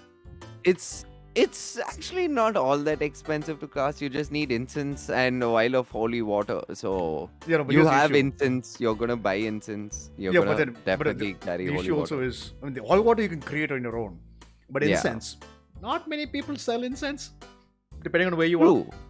True. I mean, So- that's why as a cleric, that's one thing I stocked up. That's what I stocked up on. I Yeah. stocked up on like 300 gold pieces worth of incense. Yeah. That's a lot. that's a lot I of could have incense. I could have started my own business. Yeah. But by the end of it, I kept like using off. I kept shaving off. Yeah. I forgot how many. I kept like a counter for myself. How many I thought I would use for commune. I think like I thought I would use like 5 for commune. So because otherwise it's no point like buying it and simply keeping it. It would make Yeah. sense to like use it. 100%. Yeah. So it doesn't. It's not expensive as such to cast, Yeah. but if you're clever with how you use it, and like I said, if you know the questions you want to ask, and you're pretty sure you'll be able to get some decent answers at least, or yeah, go for it. I've used it and it's really given me good insight. Yeah, you can learn a lot of things. Yeah. I mean, some people ask mundane questions, which again is perfectly fine. It's fine. It's but fine. it's a waste. It's a waste. You can, yeah, sure, you can have a nice day also and just like call upon your deity and just ask like, hey, Hey, what's up? How's it going? how's it going up there? And Yeah. you're good. What? Really? But yeah, since I have to answer you, sure, yes, it's good. We're fine up here, I guess. I took a poop. We're it was down great. here? I don't Yeah. know. Where are we? Yeah. I don't know. Where's your plane for mine? Commune is a valuable spell. I mean, like Yeah. Khan said, you can glean a lot of information. Even a yes or no question can actually give you a lot of sometimes clarity. all you need. Yeah. Yeah. A lot of clarity. It's good. Yeah. But that's the commune spell. Yep. And the next one is Contagion. Contagion, yeah, is.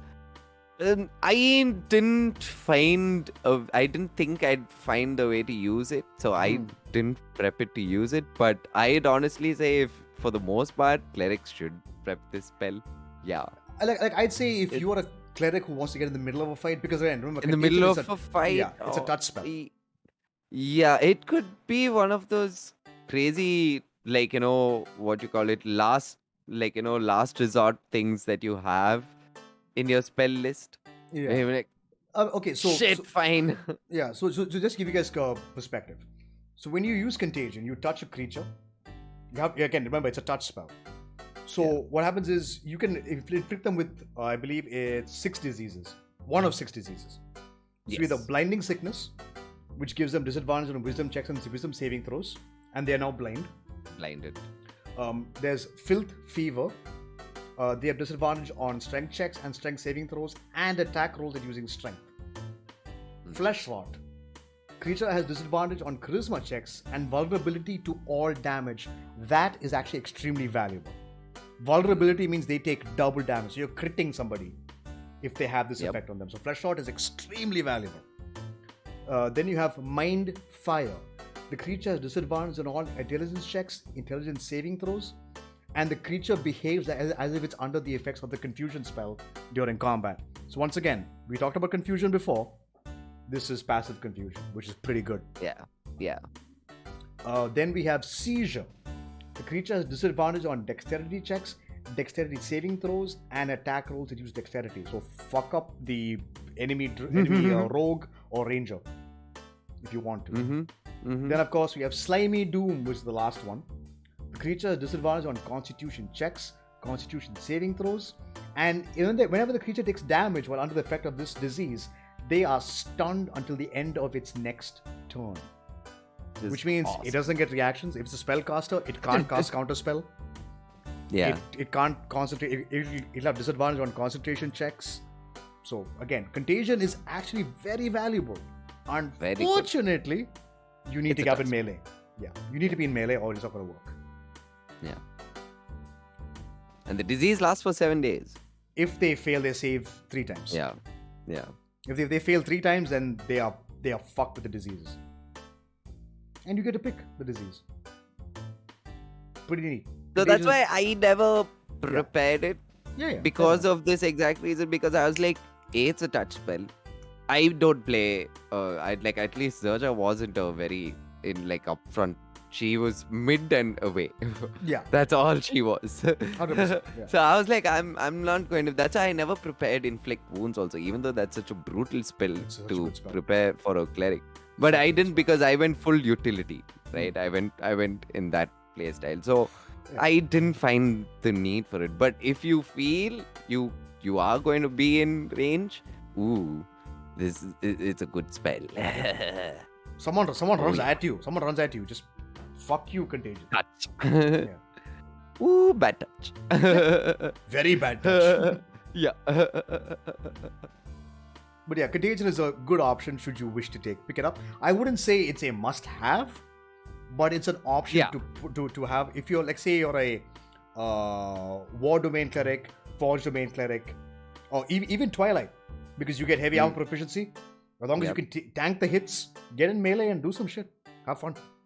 Yep. Keep going, And dude. then the next one is Flame Strike. Another nice spell, which I sadly again never got the chance to use. Yeah. But this, this one you create a vertical column of divine fire, and it's a 40-foot high cylinder which is centered on a point within range, and everyone around it must make a dexterity saving throw. Yeah. It's Like a each 10-foot creature in a radius. 10-foot Yeah. radius. Yeah. Exactly. Yeah. Has to make a dex save throw or take 46 fire damage and Plus 46 radiant damage. Yes. as well, yeah. Pretty good. Oh, it's chunky, Mm. but it can cause problems Yeah. if you misplace this. Yeah. I mean, the other issue also is, like, for example, Your like, teammates are gonna hate you. yeah. I mean, the other thing you could do also is like just put it down in a place and have your casters throw people into it. True. Yeah, You could do just that. displace them, or you use telekinetic Have a shove or barbarian something. Kick Yeah. people into it Yeah, also. just Sure. Yes. Shoulder tackle somebody into it. But yeah, if you find a good use for this spell, pretty chunky. Mhm. That's heavy damage. The only thing I'd say is wrong with it, you can't move it. Yeah. I But mean, I mean, it doesn't stay either. It's just I one understand. shot and gone. Yeah, it's It just It's- does damage and disappears. So, it disappears. yeah. So forget the whole displacement thing. It just I mean, hit, then it would gone. be a little broken. It would be a very broken moonbeam, essentially. But it's a fifth level spell, dude. I'd say True. I would say it's true. okay. But the thing is, 46 and 46 fire, 46 radiant. It's not Yeah. great damage. But it does make a separation to the damage, so Yeah, I guess. I it don't know. plays a very different way. Like say, Yeah. I'm not very. I wouldn't say this is a good spell, but it's, not a damage must option. have. Yeah, it's a It's a damage, spell you can damage pick up. option. Exactly. Yeah. Exactly. I As a prefer cleric, to. you're not thinking too much damage. Yeah. You're thinking a mixture of some, like a few damage spells, but a lot of buffing spells. A lot of That's what buffs you're and support spells. going- heals. Yeah. Yeah, should you want to pick this up, you can. Like, I wouldn't blame you if you pick this up. But 46 fire, 46 radiant at 5th level, just leave the blasting to your other casters. Yeah, there are. Yeah. Like, leave it to the sorcerer or the warlock or the wizard to do shit like this. Yeah. Like, just do. I mean, I'd rather do like a 5th level fireball instead. You know what I mean? Personally, that's just me. Yeah. But yeah, it's not, again, it's not a bad spell at all. Not bad. But I wouldn't pick it up, honestly. But Mhm. again, the option is there for you, should you Yeah. wish to. And Greater- the Greater Restoration, Yeah, we've done. gone through that. And the next one is Insect Plague. yes, do your Moses Interesting. impression. It's literally that in a range of 300 feet. And it's concentration spell. It lasts for 10 minutes. And I believe the targets have to make Constitution saving throws. So, okay, Swarm Biting Docus fill a 20-foot radius sphere, right? Centered on a point you choose within range. So, and the damage is 4d10 piercing damage on a fail save and half as much on a successful one. Yeah, and they have to make a saving throw when they enter or start their turn there. Yeah. I wouldn't use this in a fight, but it's great to fuck with kings. A king is fucking with you. Insect plague on his entire farms. Literally, you are Moses. Let my people go. No, Yeah. fuck you. I cast Insect Plague. Stand on your balcony and Yeah. cuss. Yeah. I destroy You're your defeated entire all. crops. I kill all your crops. What are you going to do now? Or are you going to kill me? That's fine. Your crops are going to be dead anyway. Your city will starve and then they will kill you for your shit. Because you didn't pay me my fucking money. Yeah. That's your option. Again, not great in again, 4d10 is quite valuable. It's a chunky amount of damage. You're averaging about 22 points of damage. Yeah. About 22, something like that. 22, 23, which is decent. Like every creature in the 20-foot radius needs to make that save and take that damage. So, pretty good. Pretty good spell. Yeah, if they save, they're taking what? Fucking 12 points of damage? Yeah. Again, it's still valuable. Like we keep saying, 1 point of damage is better than no damage. Facts. Yeah. So, Yeah. it's good. It's a good idea to keep on hand, should you wish. And again, like I was saying, it's great for roleplay as well. It's great for roleplay. You can, you interrogating somebody, just call in a bunch of locusts and just move them slowly towards somebody and be like, do you yield? Help us, all these things are gonna bite the shit out of you. Use it, have fun. Want to be an evil cleric? Go for it. It's too funny, dude. Yeah, just fuck with them. Lots of options are there. Like I was saying, a lot of these spells require a degree of creativity in a way you can use them in a fun way. You can get a lot of things done with some of these spells. They're nuts. Yeah. But yeah, as you said, a lot of them that creative element has to be there. Yeah. Otherwise you're just facing a high level spell and your plan is just gone put. Yeah. It's always a feels bad moment when you're burning a 5th level for nothing. Yeah. And again, sometimes you might think out the best plan and it's like a put. Yeah. And that, it just shit happens. Yeah. They make the save. But okay. yeah. Or they But that counterspell. was Insect Plague. Yeah. And the other one is, of course, Mask Your Wounds as a cleric. Yes, as we We said spoke about earlier. that. You Very have good. to have it. Very Have it. And then Raise Dead. Interesting spell. I personally am not too fond of it. Like, I didn't find, again, a very hard need to prepare this spell over some of the other spells in this list. Actually, I wouldn't. Actually, Razor is actually more powerful than you think. Okay, so here's the thing. It requires a diamond of at least 500 gold Costly, pieces. exactly. Yeah. A diamond. That's it's costly where spell. it kind of gets to me. I was like, I mean, come on, at least let me do it for not that much. Yeah. But the thing is, like, again, in a pinch, it takes an hour to cast, of course, and the target you're bringing back to life cannot be dead for longer than 10 days. So essentially, is you bring them back, they come back to 1 hit point. If they had any poisons or non-magical diseases that they were affected by them, those diseases and poisons are gone. Yeah. The spell closes all mortal wounds, but it doesn't restore missing body parts, so keep that in mind. If your body parts are like fucking all over the place, then sorry, you don't have an arm anymore. Like, say you were cut the fuck up. But when you're brought back, you have a -4 penalty to all attack rolls, saving throws, and ability checks. And every time you take a long rest, the penalty is reduced by 1 until it disappears. So 4 long rests is what you need to be back to quote-unquote normal. Yeah. But it's a way to come back to life, man. It's a way to come back. It's a way to come back. It's an option for you guys. So say Revivify, there's not enough time for it. Finish the fight, sit down, and then just spend an hour casting this. Bring the fucker back to life. Now, Resurrection Magic is again. Remember, 1 day. The thing with Revivify though, Revivify is instantly, like they have to be dead within a minute to bring them back. Yeah. And then in that case, I won't impose any penalties because they just left their bodies. It's fine. They can come back. But this puts penalties on them. Any quote-unquote resurrection spell that happens after this point onwards, there are penalties to being brought back to life. So keep that in mind. Yeah, keep that in mind. Like I said, if it doesn't restore missing body parts, so if your arm was cut off, you are a one-armed whatever the fuck you were. So like I still valuable. personally, as a DM, I would make a roll for this also to see some things on, like, on my end, on the DM end, to slowly reveal to this character that, like, hey, actually, you know what, you're actually not all there. Yeah. You start noticing, like, actually, maybe some of your memories seem vague, or who knows, something. Yeah, something. Like, whatever it is, come up with something. Yeah. Like, resurrection spells should be treated with a degree of respect. Otherwise, they lose their effect.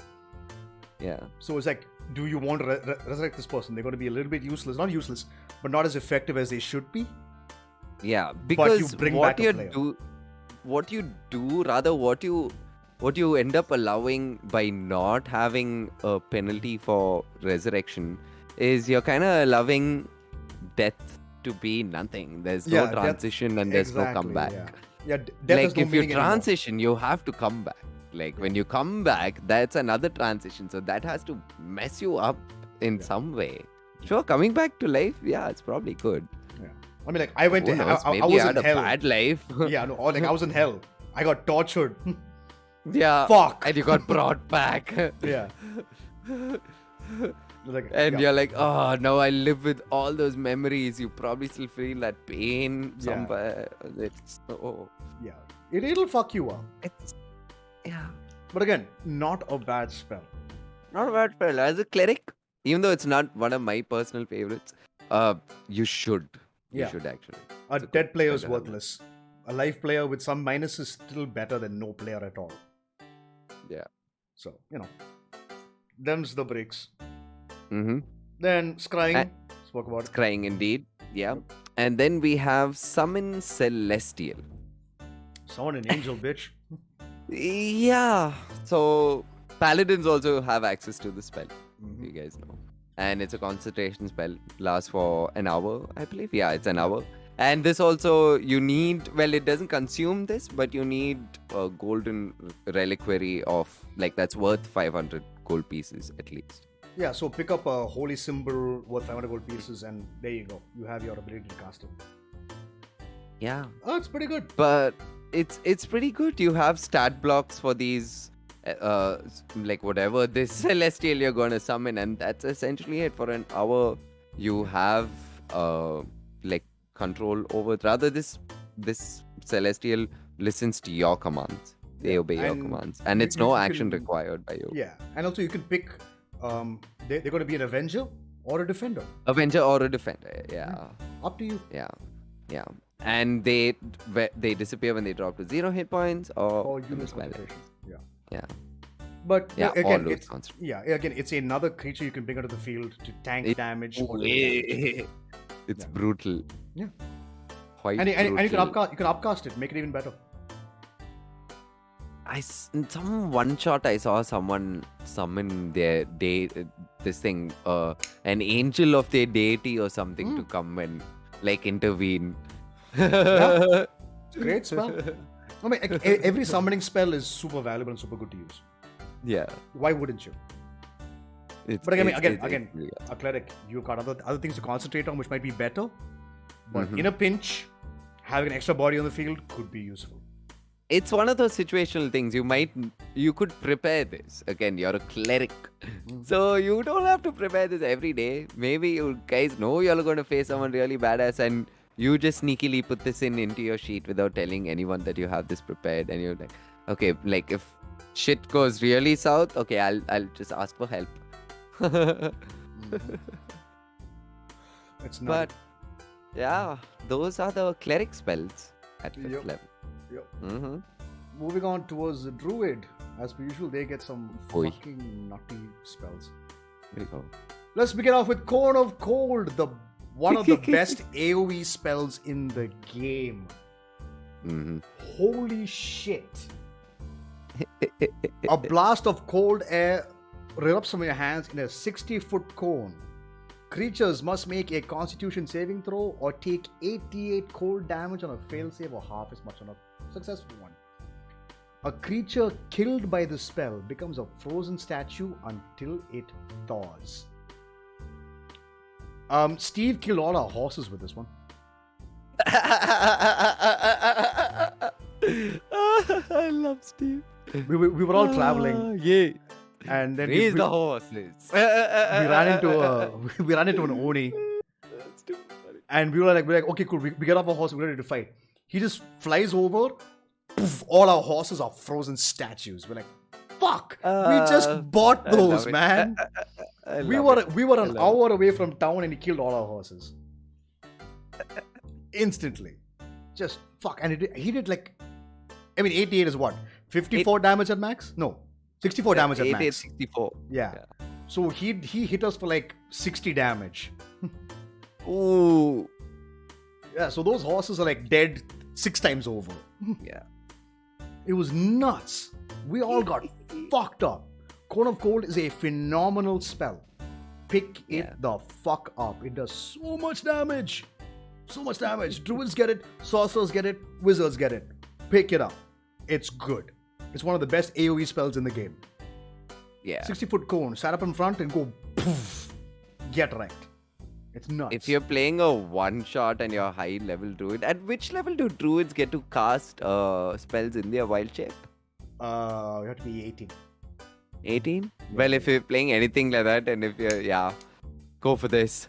No matter what form you're in, you can just keep casting Cone of Cold as a brilliant attack. Actually, no, you can't because it has a material component. So you have to be level 20 to cast. Oh, does it? Yeah. Feels bad. Have to be an archdruid to cast this in your wild shape. But there's your options. But yeah. Cone of Cold. Brutal. Phenomenal spell. So good. Then again, Greater Restoration. Spoke about that. Very, very good. Mask Your Wounds. Spoke about that as well. Reincarnate. Now, this is a double-edged sword. It's a good spell. But it's a double-edged sword. So, let me get the wording correct. Actually, do you want the spell ready to read? Yeah, I do. Okay, go for it. It's okay. So double-edged sword.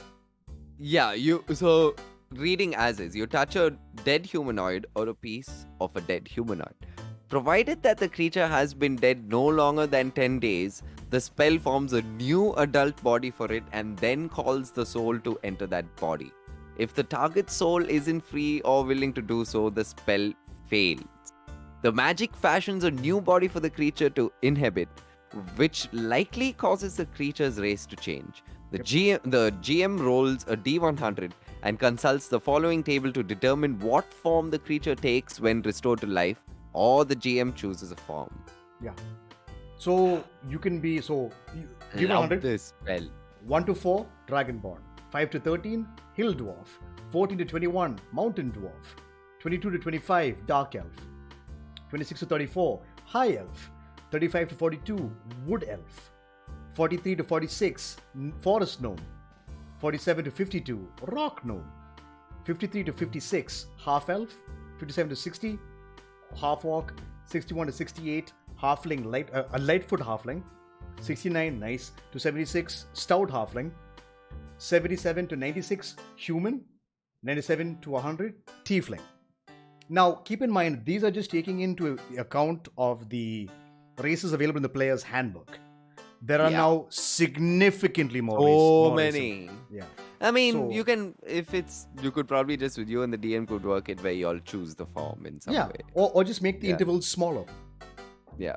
Like 1 to 2 is Dragonborn, and then go on and so forth. So then you have that option. But remember, when you transform into a new race, you get that new race's features. Yeah. So sometimes it might fuck you. Sometimes it might be great. You do recall your former life and experiences. Remember all that you have, but whatever maybe your particular abilities in that form, maybe you can't do that anymore. Yeah, you were Dragonborn before. You have your breath weapon. You turn into a gnome. Lose your dark vision. You can lose dark vision also if you turn to a human. Also possible. So it's stuff like that you got to be extremely careful of. But again, you need 1,000 gold worth of rare oils and unguents to use the spell, and it consumes it. However, there's no drawback apart from being a different race. There's no minuses to your skills or anything like that. Yeah. So it's an option. I'm a little upset clerics don't get access to it. I felt like maybe even certain domains should have maybe at least life, because they can, like, life, it's reincarnation, it's the spirit of life at the end of the day, right? True. At True, least true, true. I always felt very upset that clerics, because I always made that stupid mistake when I'm like, ooh, reincarnate, oh yes, I can't add it, fuck. It's and this is a druid exclusive spell. Yeah, The only people who can get this is the bard. Nobody else gets this. Bard and druids, because bards have magical secrets and they get all the fucking spells in the world. yeah, like I said, Fucking we'll do bards. a whole episode on just bards again, just because they're awesome, you know. Yeah. Fucking bards. Anyway, but yeah, no, reincarnation is a fantastic spell. It's 1,000 gold, which is not cheap. It's not cheap. 100 gold, 500 gold you can swing. 1,000 gold Wait, is a this is little something more you're going to difficult. be... Yeah, it's one of those niche things where you're going to be prepping for situationally, so... Yeah, like you know you're going to a tough fight. Might be worth picking this up. Yeah. Again, it's an hour to cast though, so keep that in mind. You can't cast this in combat. Mm-hmm. But after it's over, you're good. So an option is there for you to bring people back to life if you're a druid. Yeah. Eldritch Knights, like I said, they end at level 4 spells. They get no more spells after that. We then get to Paladins. Banishing Smite. It's a banishing spell, but a melee attack. Yeah. Yeah, literally. You hit someone with your sword and you're like, oh, by the way, DM, banish. It's mine. Yeah. Bye, Felicia. That's pretty much it. As a because Paladins end their spell casting at 5th level. You are most definitely picking up Banishing Smite. Yeah. Fucking, it is dumb. It's good. Use it. You must use it. Yeah. Why wouldn't you? And these are your capstone spells as a pally, so... Yeah, these are your top spells. Banishing Smite. Take it. Raise Dead. Spoke about it. Again, an option that you have. And of course, Summon Celestial. Yeah. You can summon a fucking unicorn for all I care. And go have fun with that. Go for it. Why the fuck not? Unicorns are Celestials. You can do it. Yeah. But yeah, simple, straightforward. That's the end of Paladins for spellcasting. And also, there's also the end of Artificers for spellcasting as well. They get 5th level at max. Then we come to the Ranger. Swift Quiver. Every Ranger is going to pick this up. Most definitely pick this up. So essentially, you transmute your Quiver so it produces an endless supply of non-magical ammunition. Which seems kind of bad, actually. Anyway, on each of your turns, you can use your bonus action to make 2 attacks with a weapon that uses ammunition from the Quiver. Each time you make a ranged attack, your Quiver magically replaces one piece of ammunition you used with a similar piece of non-magical ammunition. Any ammunition made by the spell is destroyed when the spell ends, or if the Quiver leaves your possession. Now, with something like an Artificer, which gives you infusions like infinite ammo, not great. Yeah. However, you can make 3 attacks per turn with this. So it's an option for you. 3 attacks per turn. It's not a bad option. Yeah. Well, actually, no, it's 4 attacks per turn, actually. So, attack action, extra attack, and bonus action, 2 more attacks. Pretty good. Yeah. So, 4 attacks per turn. It's a great way to dish out damage. The only part about it is the endless supply of non-magical ammunition, which is not as good, I would say. When Artificer has like enhanced weapon or whatever, and it creates infinite ammunition for what bow or crossbow that you're using.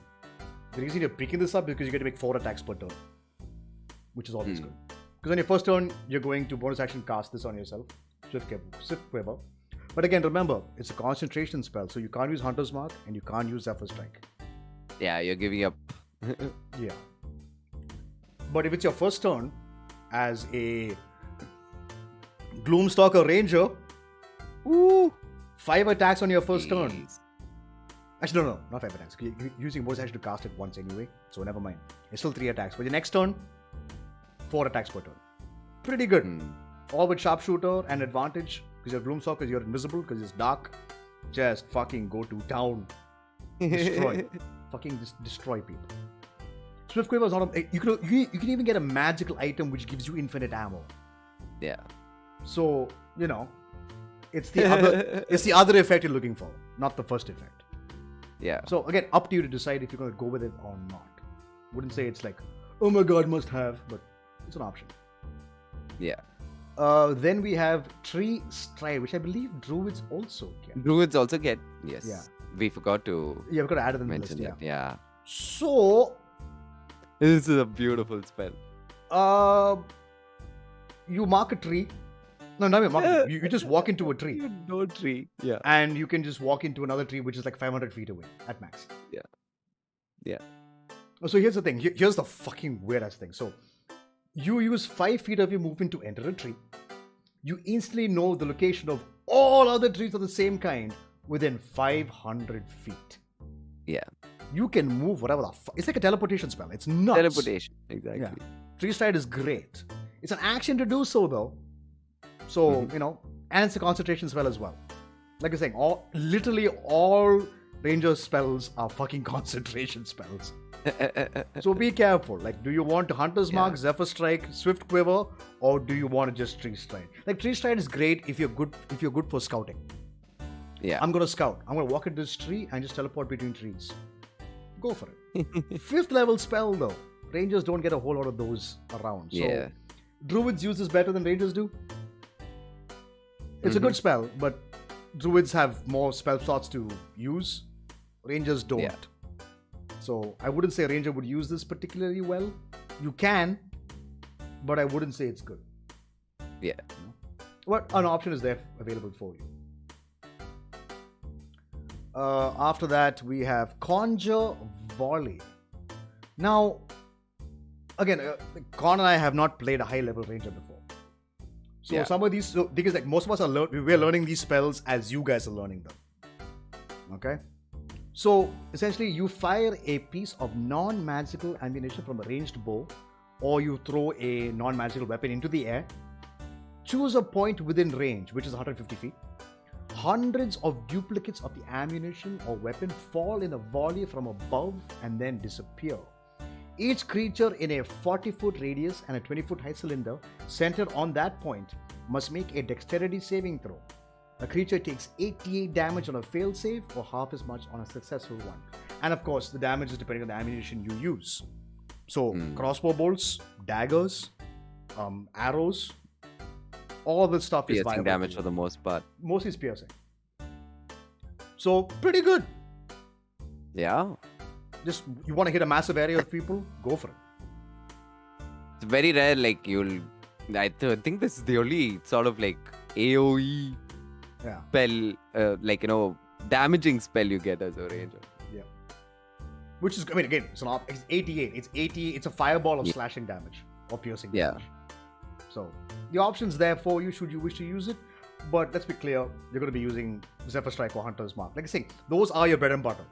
This is just like, I've got the spell to waste. Fuck it. I mean, I'd rather just have my Sorcerer or Wizard just blow something up with Fireball or something like that, as opposed to using this. But the option is available to you, which is always valuable. It's good to use.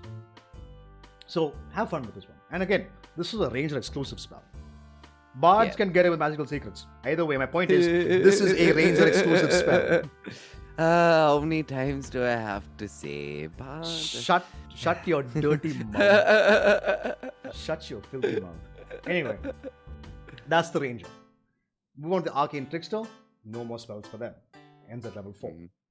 Then we come to the high-level spellcasters. So, we already spoke about most of these. So, animate objects, spoke about that. Bigby's hand, we spoke about it. Cloud Kill. This is a very, very good spell. So essentially, you create a 20-foot radius of poisonous yellow-green fog centered on a point you choose within range.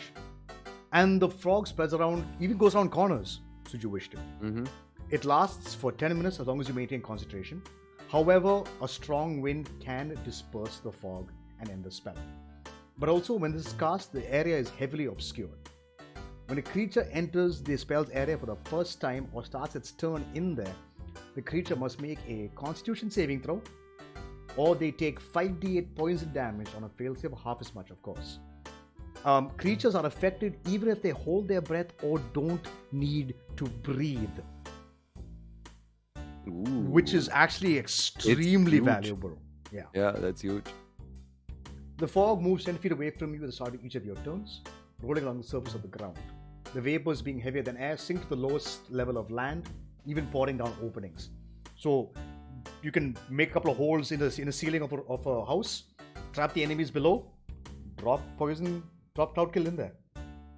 And they all just get poisoned for the duration for 10 minutes. Use Force Cage. Nasty. One person use Force Cage, one person use Cloud Kill. You have created a gas chamber. That's like some... Yeah, that's some... Ugh. Yeah. It's nasty. Cloud Kill is nasty. It's fucking nasty. Definitely use it. It's phenomenal. Cloud Kill is a great spell. Fuck with people. Yeah. Cone of Cold, we spoke about. Dominate Person, we spoke about. Whole Monster, we spoke about. Summon Draconic Spirit. Now, this, I believe, came out with Fizbins. Ah. If I'm not mistaken. That's why I've not heard of it. Yeah. It came out in Fizbins. Let me just double check this. Yeah, Fizbin Treasury of Dragons. So you summon a large dragon, which is no joke. And it does a bunch of stuff. It's got a multi-attack. It can rend you, or it does a breath weapon of 2d6 of the damage type that you choose. So, again, another body on the field. Pretty good. It has blind sight of 30 feet, which is really nice. Oof. And you can give it resistance of any damage type that it is. You can choose chromatic dragons, metallic dragons, or even gemstone dragons. Have fun. Nice. Have fun.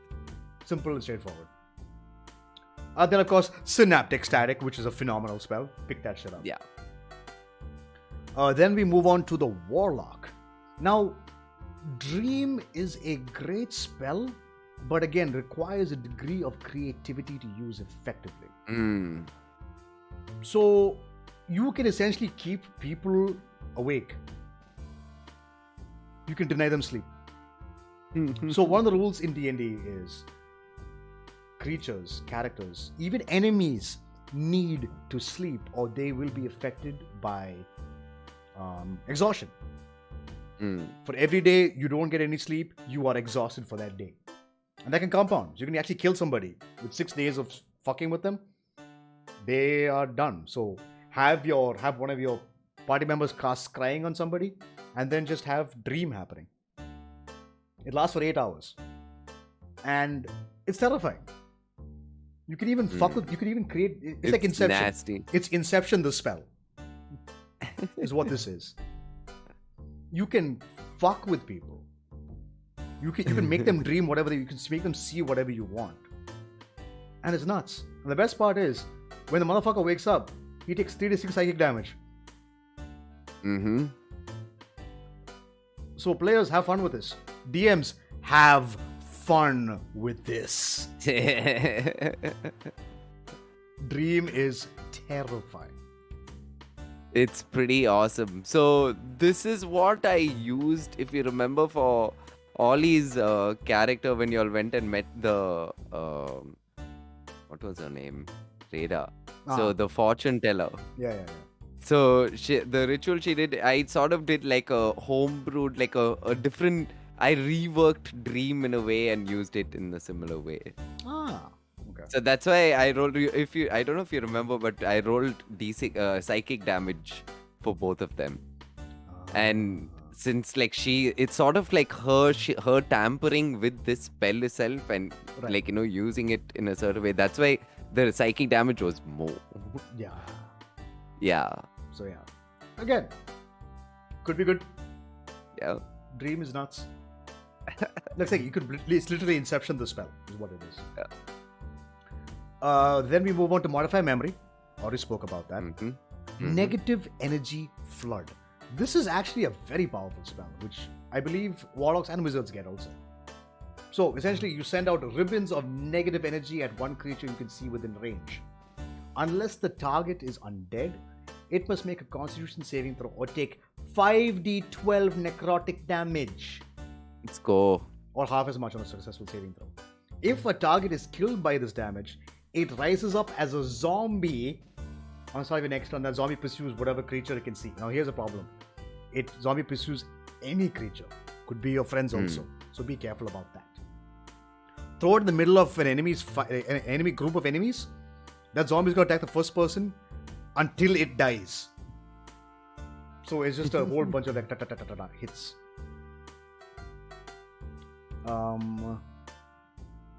Yeah, but if you target an undead, roll 5d12, and the target gains half of the total dice roll as temporary hit points. So don't use this on undead. Unless you want to buff They're gonna that zombie. feel happy. Yeah, unless you want to buff that zombie that you summoned. That's an option for you. Yeah. Pretty nuts. Because as a warlock, you do have like animate dead and all that stuff. And if you're going in that route of like you like to summon undead things and yeah this could work. Mm-hmm. Pretty good. And as per usual, the fucking wizards have the biggest goddamn spell options they have. My god. Animate objects, talked about it. Bigby's hand, spoke about it. Cloud kill, done. Cone of cold, done. Conjure elemental, done. Dominate, done. How many person, sorry. Dream, hold monster. Pass wall. Now this is actually an extremely powerful spell. Can be used offensively or defensively also. So essentially, you target a piece, or it has to be earth. It can't be metal. But it has to be, I believe, how was it? 5 foot thick? It's 5 feet wide and 8 feet tall and 20 feet deep. Yeah, but it has to be wood, plaster, or stone surface. So no metal surfaces. But basically, you can just create a wall. You can just create a door. Or 30 feet range, summon it under a bunch of enemies and they fall to their deaths. A spike trap, maybe there's lava below them. Pass wall, they fall through no saving throw. You just fall through and die. So pass wall is super valuable. 5th level spell. Great for fucking with enemies or escaping from prison. As long as you have a pinch of sesame. Like say you could like, God, I would like a sesame bun for my last meal. You have sesame seeds. That's all you need. Cast the spell. And you can walk out of prison, no problem. That's an option for you. Yeah. So, pass wall, great. Scrying, great. Teleportation Circle, spoke about, phenomenal. Wall of Force. If they have melee fighters, throw them in Wall of Force. Wall of Force cannot be destroyed except by the Disintegrate spell, or if the caster loses concentration. That's the only way it drops. They are trapped in there. You can have it levitate off the ground.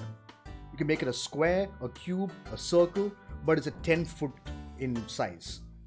So you can capture 2 people in that. If they're together, glump, put them in a Pokeball and leave them there.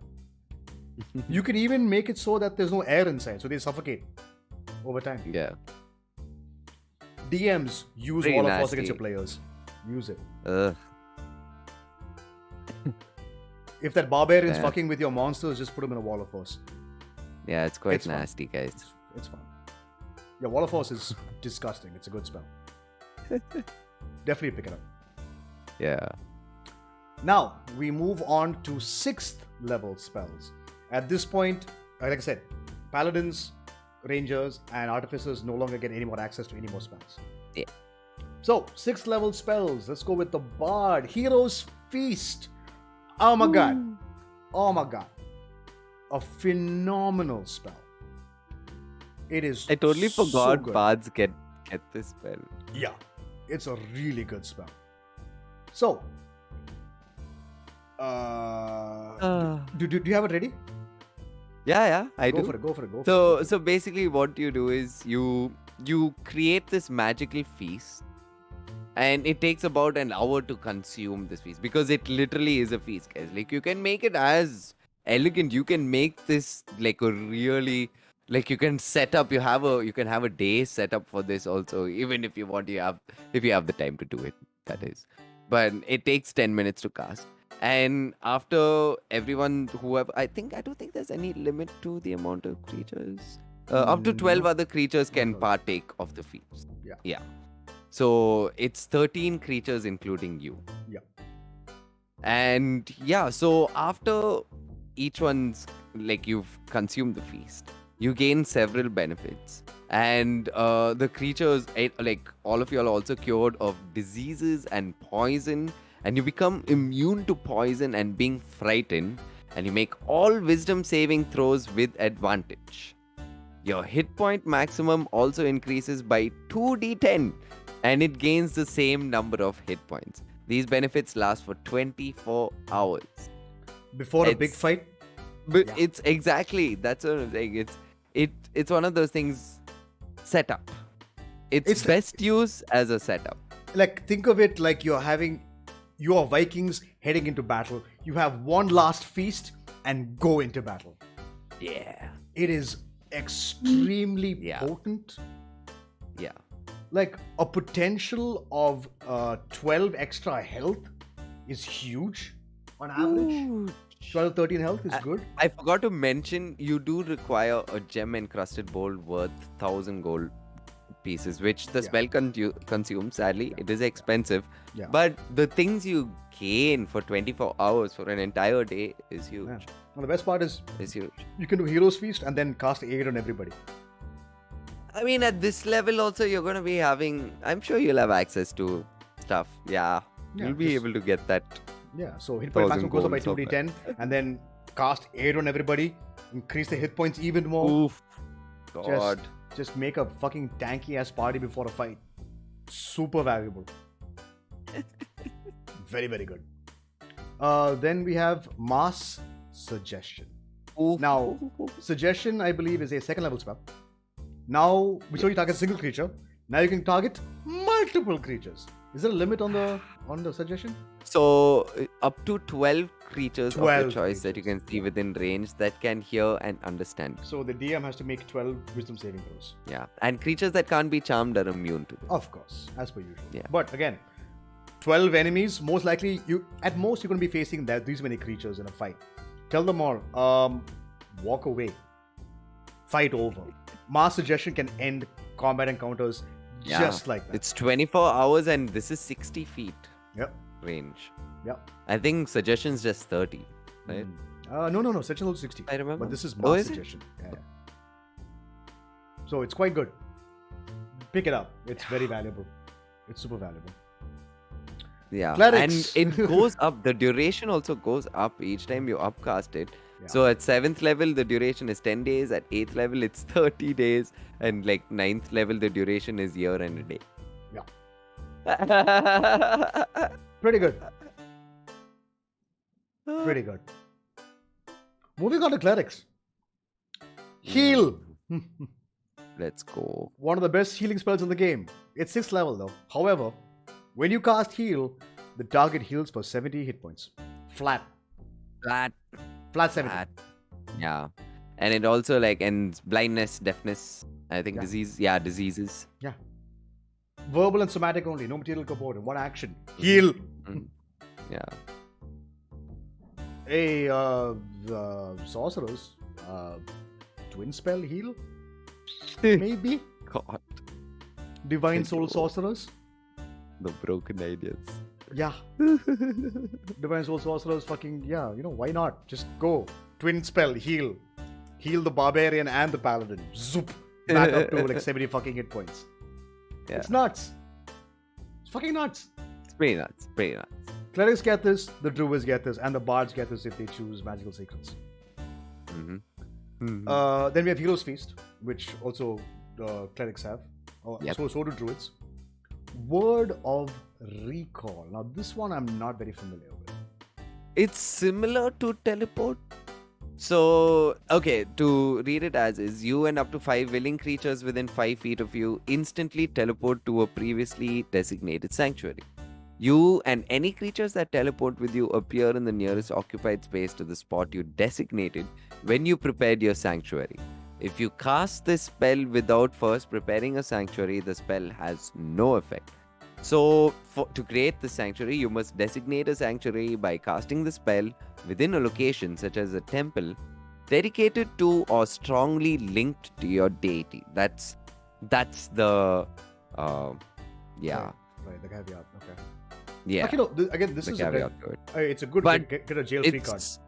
So here's the thing, you could, yeah, I would say if you, instead of a temple, if you create a sanctuary in your own place, say you guys have a hideout for yourselves, if you've prayed enough and if you have the blessing of your deity at a sanctuary at your place, heck yeah, I'd say you can word of recall there. Yeah. So, I mean, let's be clear. Most parties are like 5 people at max. Yeah. Most likely. Yeah. So, all of you hold hands and then zoop. We're out. Exactly. Now, it's instantaneous, unlike some other teleport spells. That's the cool thing about it. It's instantaneous, it's verbal. Yeah. There's no other component cost. So here's the thing. There is no limitation on this. So you can be in a different plane of existence. No limitation. You can be in hell, you can be in Avernus. Yeah. Or any of the other levels of hell and just come back, no problem. Yeah. Shreyas, if you're listening, we're gonna need that, bro. 6th level though, but let's see. But yeah, no, again, option for you is there. But that's essentially your 6th level spells for clerics. Like I think, remember, you have access to all your spells at 6th level, but these are the ones we would recommend you have. Good to go. Exactly. Actually, even Word of Recall, it's one of those things you don't have to prepare every day. Like, make sure you cast it one day, and then cast it again if you need it. Yeah. Moving on to Druids. Conjure a Fey. It's that, guys. Yeah. Concentration up to 1 hour, 90 feet range. Yeah. That's all you need to know. Yeah. Just conjure a Fey creature and it just fucks with people. It's great. At higher level, the challenge rating increases by 1 for each level above 6. Yeah. So, and there are some very powerful Fey creatures you can call. I believe, but this one, so this one, I think the drawback is once you lose concentration, you can lose control of the Fey creature. So, good luck with that. Yeah. It's but otherwise, it's fine. Yeah, but I mean, CR 6 or lower, that's pretty good. Yeah, it's good. Yeah. Like, just summon it and go hide in a corner somewhere so we can find you. Yeah. Find the biggest, baddest Fey creature out there. Yeah, I do some crazy shit. Like a Displacer Beast. Have fun. It turns against you in your party and sure, fine, it just happens. No, I just ruins your entire town that you're in. Banish it back. Just banish it. Go. Leave. Oh, banishment. Go for it. Yeah. Just banish the fucker. Simple as that. But that's what that is. Conjure Fey. Again, Fey creatures extremely valuable to summon. Then we have Heal, which we already spoke about. Hero's Feast we spoke about. Yep. Wall of Thorns. Pretty good. This one, I believe, is 20. I forgot what the diameter was. Yeah, so you can make a wall up to 60 feet long, 10 feet high, 5 foot thick. 6 feet. So basically, it's pretty much the same as Wall of Fire. Yes. Only difference is they take 78 piercing damage. Yeah. They can move, so they can move through the wall, but it's slow and painful. And every time they move through, dex saving throw or take extra 78 damage. Yeah. So it's just Wall of Fire, but with thorns. Yeah. Concentration. Someone's got grease, you can make them keep falling, slipping and falling against the wall. Yeah. And whole person on the wall against the wall. Yeah. That's also fun. 100%. And also, like, again, blocks line of sight, so they can't teleport through it either, because they can't see where they're going. Because most teleport spells require you to see the location you're heading to.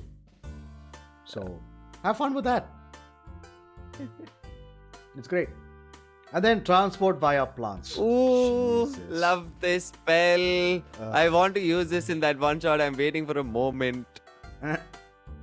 Yeah, so you create a magical link between a large or large inanimate plant within range of another plant at any distance. Any distance, you just need to know the place. Exactly. I think you just need to know the trees. That's it. Yeah, so you choose two trees from far away from each other. Yeah. Exactly, yeah. Touch one, say you are one tree. Hi, tree. This could be your private sanctum. It could be your base of operations, your hideout, whatever. And then wherever the fuck you are, I'm like, this tree, yes, you. I will use you to teleport back whenever the fuck I want. This would have been perfect for Luna, you know. Yeah. But here's the thing. Here's the caveat.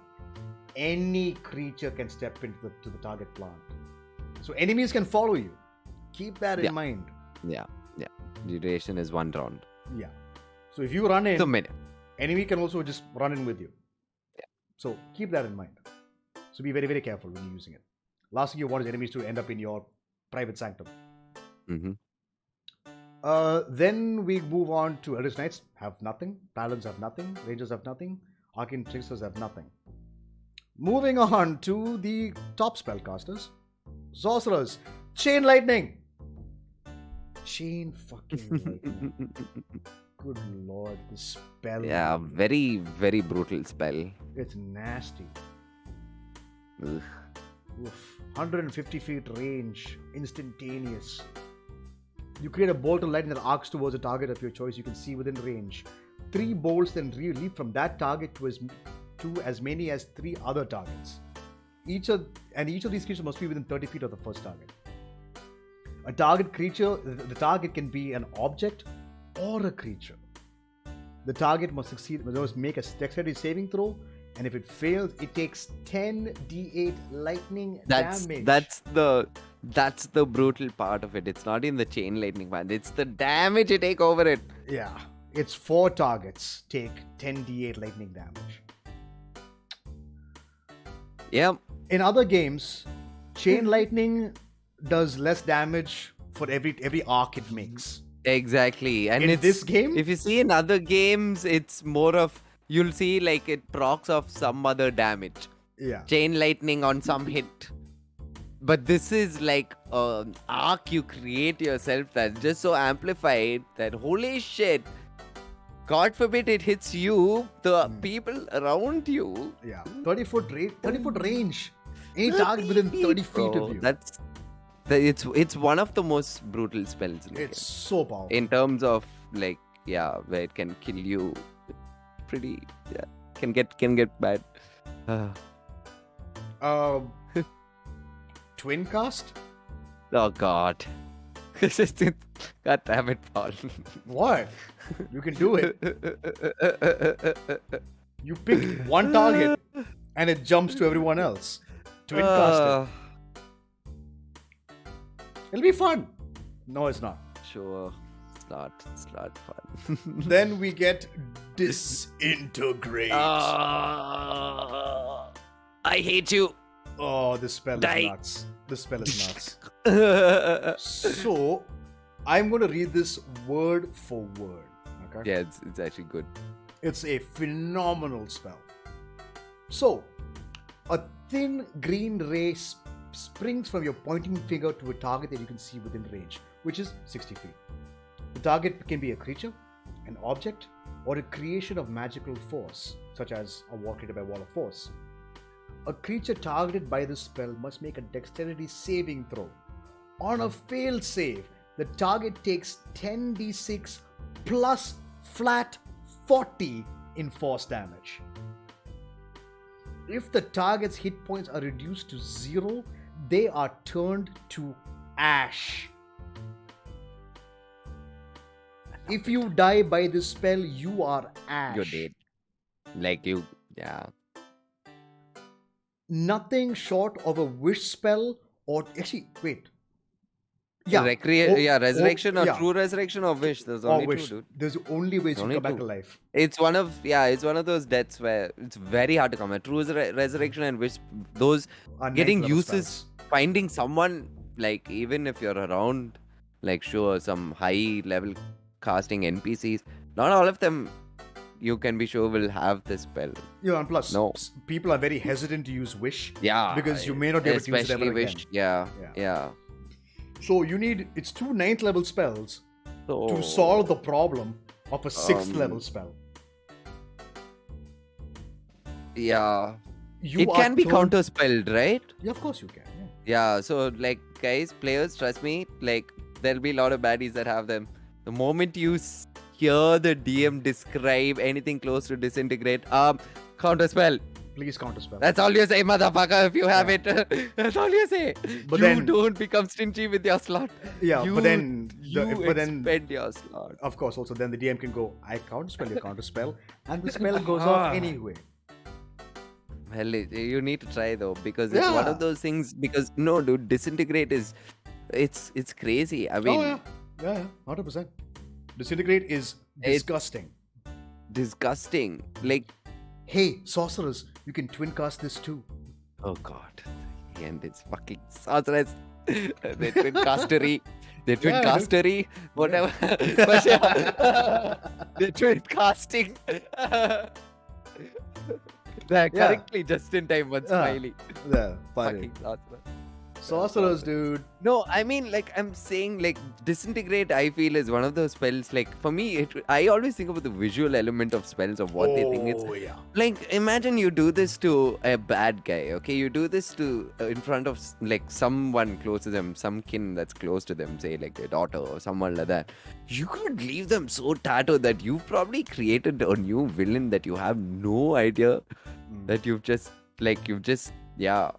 Oh, Disintegrate man. is terrifying. If I don't DM when a person uses it, I'd be like, yeah, every one of you motherfuckers in here in this room, roll a fucking wisdom saving throw for me, please. Yeah. To just see how you feel about what you just witnessed. Yeah. Like, I'm Watching a talking about the creature- situation where someone gets reduced to 0 and is just disintegrate, like the full thing. Just ash. They fail, yeah. Yeah. Oof. So the only thing that survives this thing are magic items. Yeah. Everything else you are wearing or carrying is reduced to a pile of fine dust. Come on. You are done. And the only way to save you is with two 9th level spells. That's the only way you're coming back to life. Otherwise, you are done. Fucking done. So, yeah, Disintegrate. 6th level spell. It is fucking terrifying. Absolutely terrifying.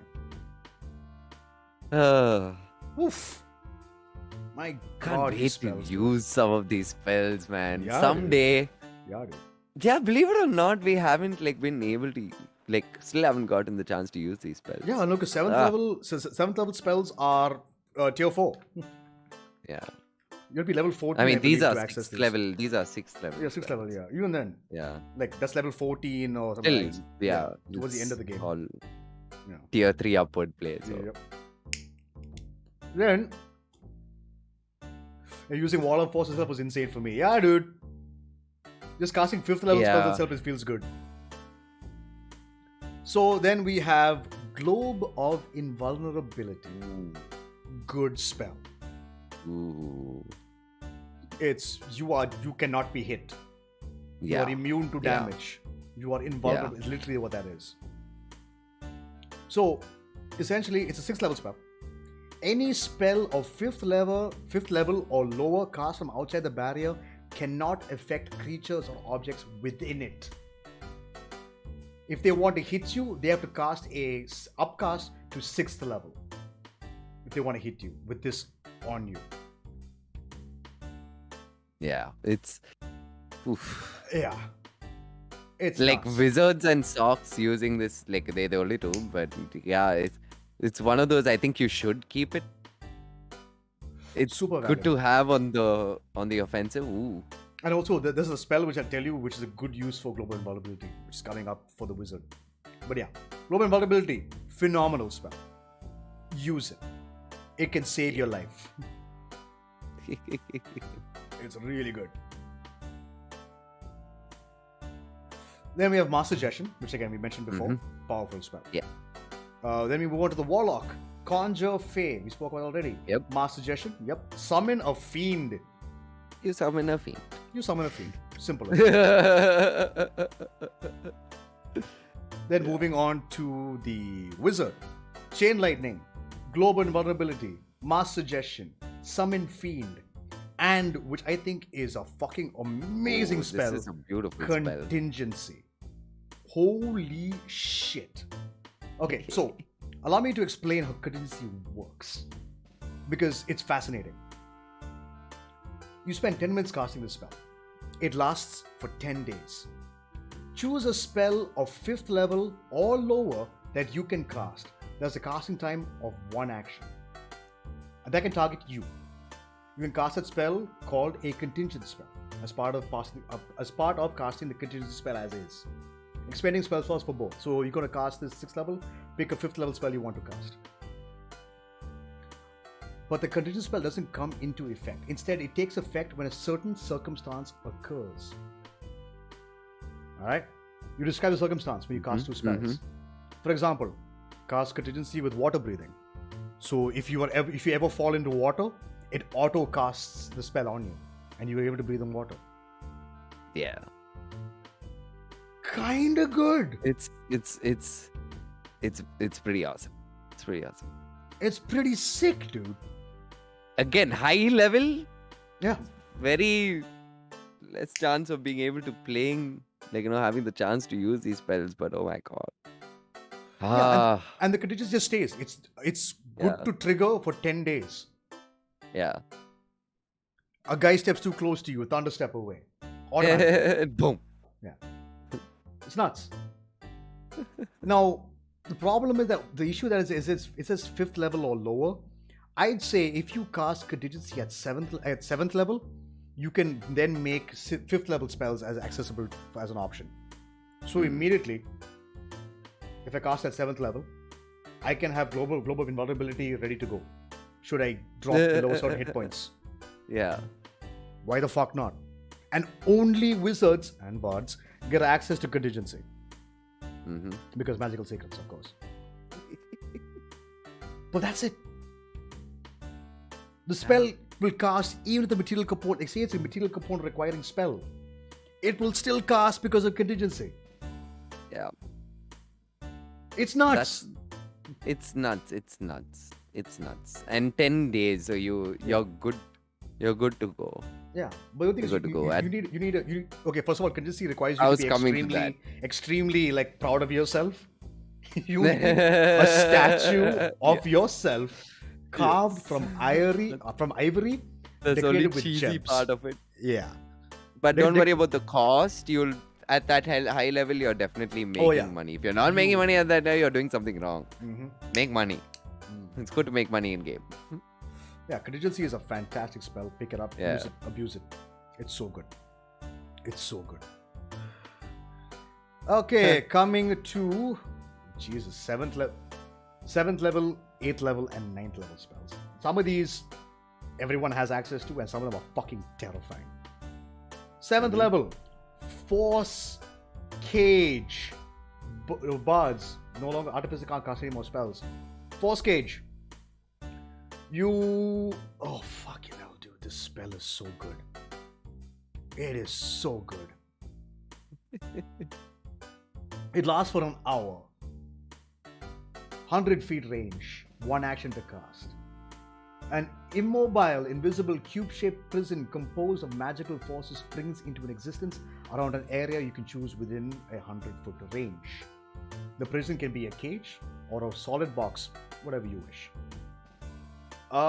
It can be 20 feet on a side and it can be made of a half-inch diameter of bars spaced half an inch apart. And here's the thing. If they're in the cage, they are trapped. Yeah. It's quite awesome. If you want we saw it happen. Yeah. If you want to teleport out of this cage, you need to make a charisma saving throw against the creature who casts its spell save DC. If you don't do that, you are stuck and you lose that spell slot. This cage also extends into the ethereal plane, blocking ethereal travel. This thing is nuts. People are fucked if they cannot make the charisma saving throw. I somehow managed to get out of that cage. Yeah, you did. You did do it. Misty stepped out. Yeah. And he made the but save. I had to roll, yeah. It is terrifying. Put this Force Cage, have Cloud Kill, Flame Strike, whatever you want. Just chuck it on this and create an absolute destructive trap which no one can escape from. Force Cage is broken. It is powerful. Use it. For a 7th level spell, it is insane. Fucking use it. So good. Bards get this, Warlocks get this, Wizards get this. And this cannot be dispelled by Dispel Magic. Yeah. Either you escape it, or you wait in there for an hour and hope you don't die. But it does require rupee dust worth 1,500 gold. At 7th level, you are already making a fuck ton of bank. You'll be fine. Force Cage is great. Mordenkainen's magnificent mansion. You create a giant house which you can live in and get whatever you want. Food, servants, anything you want. Anything you want. Fucking amazing. What was the difference to modern cannons to the old magnificent mansion, the normal one? Nothing. It's the same. Nothing. It's the same thing. It's the same thing, yeah. So that's all it is. You have a house. And if you cast that in the same place every day for a year, that mansion becomes permanent. Just like Private Sanctum. Yeah. You have a permanent house which is full of magical people giving you unlimited amount of food, stay, sleep, big as you want. Basically, you create a TARDIS. You can create a little door that goes into this gargantuan place of safety. Mm-hmm. It's essentially Private Sanctum with walls. And you can design it however you want. Which is super good. Super good. Then we go to Prismatic Spray. Okay, so guys, remember, some of this stuff is little sketch.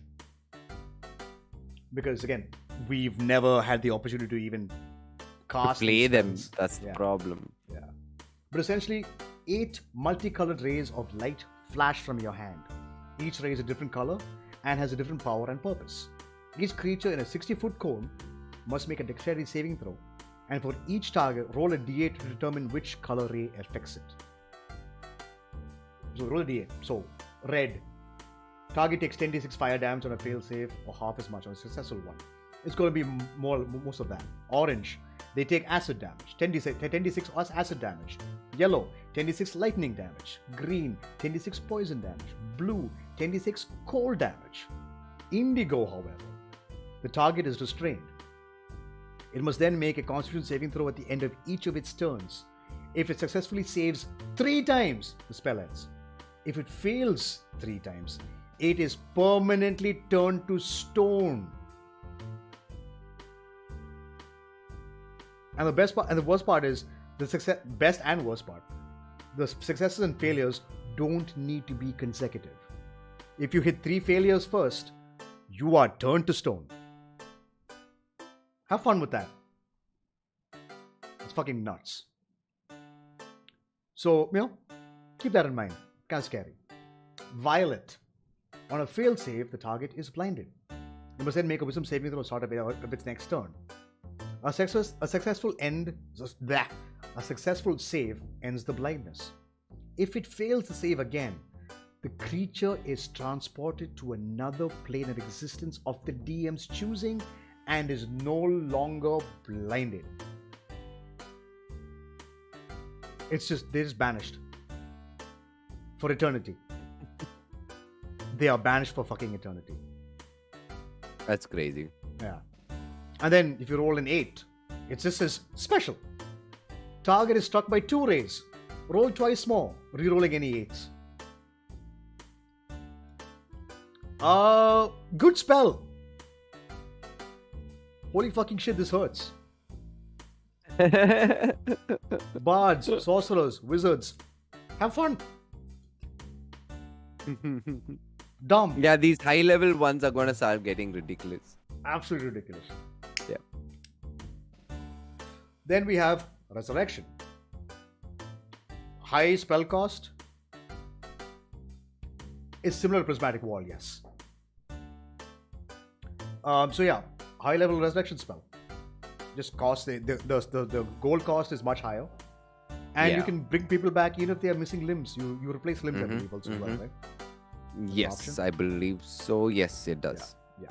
So you can closes all mortal wounds and restores any missing body parts. Yeah. In fact, you can just summon. If you just have an arm of somebody, you can recreate their body with that arm and bring their soul back. You do still take the penalty, though. Of course, the penalty is there because you got ripped apart. Yeah. Brought back together again. It's kind of sketch. Then we have Teleport. Teleport. What's specific about Teleport that makes it so good? I don't understand why it's considered such a good spell. I guess because it's instantaneous. No, I mean, in the other one also, Teleport Circle is almost. Yeah. So the spell transports you an 8. Okay, that's why. The spell it's the method of travel. Yeah. 8 willing creatures of your choice. You can see within range or a single object that you can see within range to a destination you select. So you can either go to a permanent circle of I think say the wizard college has a circle there. You can easily teleport there, no problem. Or an associate object, you can teleport that object as well. But here's when shit gets sketch. This is all based on familiarity. If you're very familiar with a place, you have to roll a D100. 1 to 5 is a mishap. 6 to 13, a similar area. Off target, 4 to 24. 14 to 24. And then on target, 25 to 100.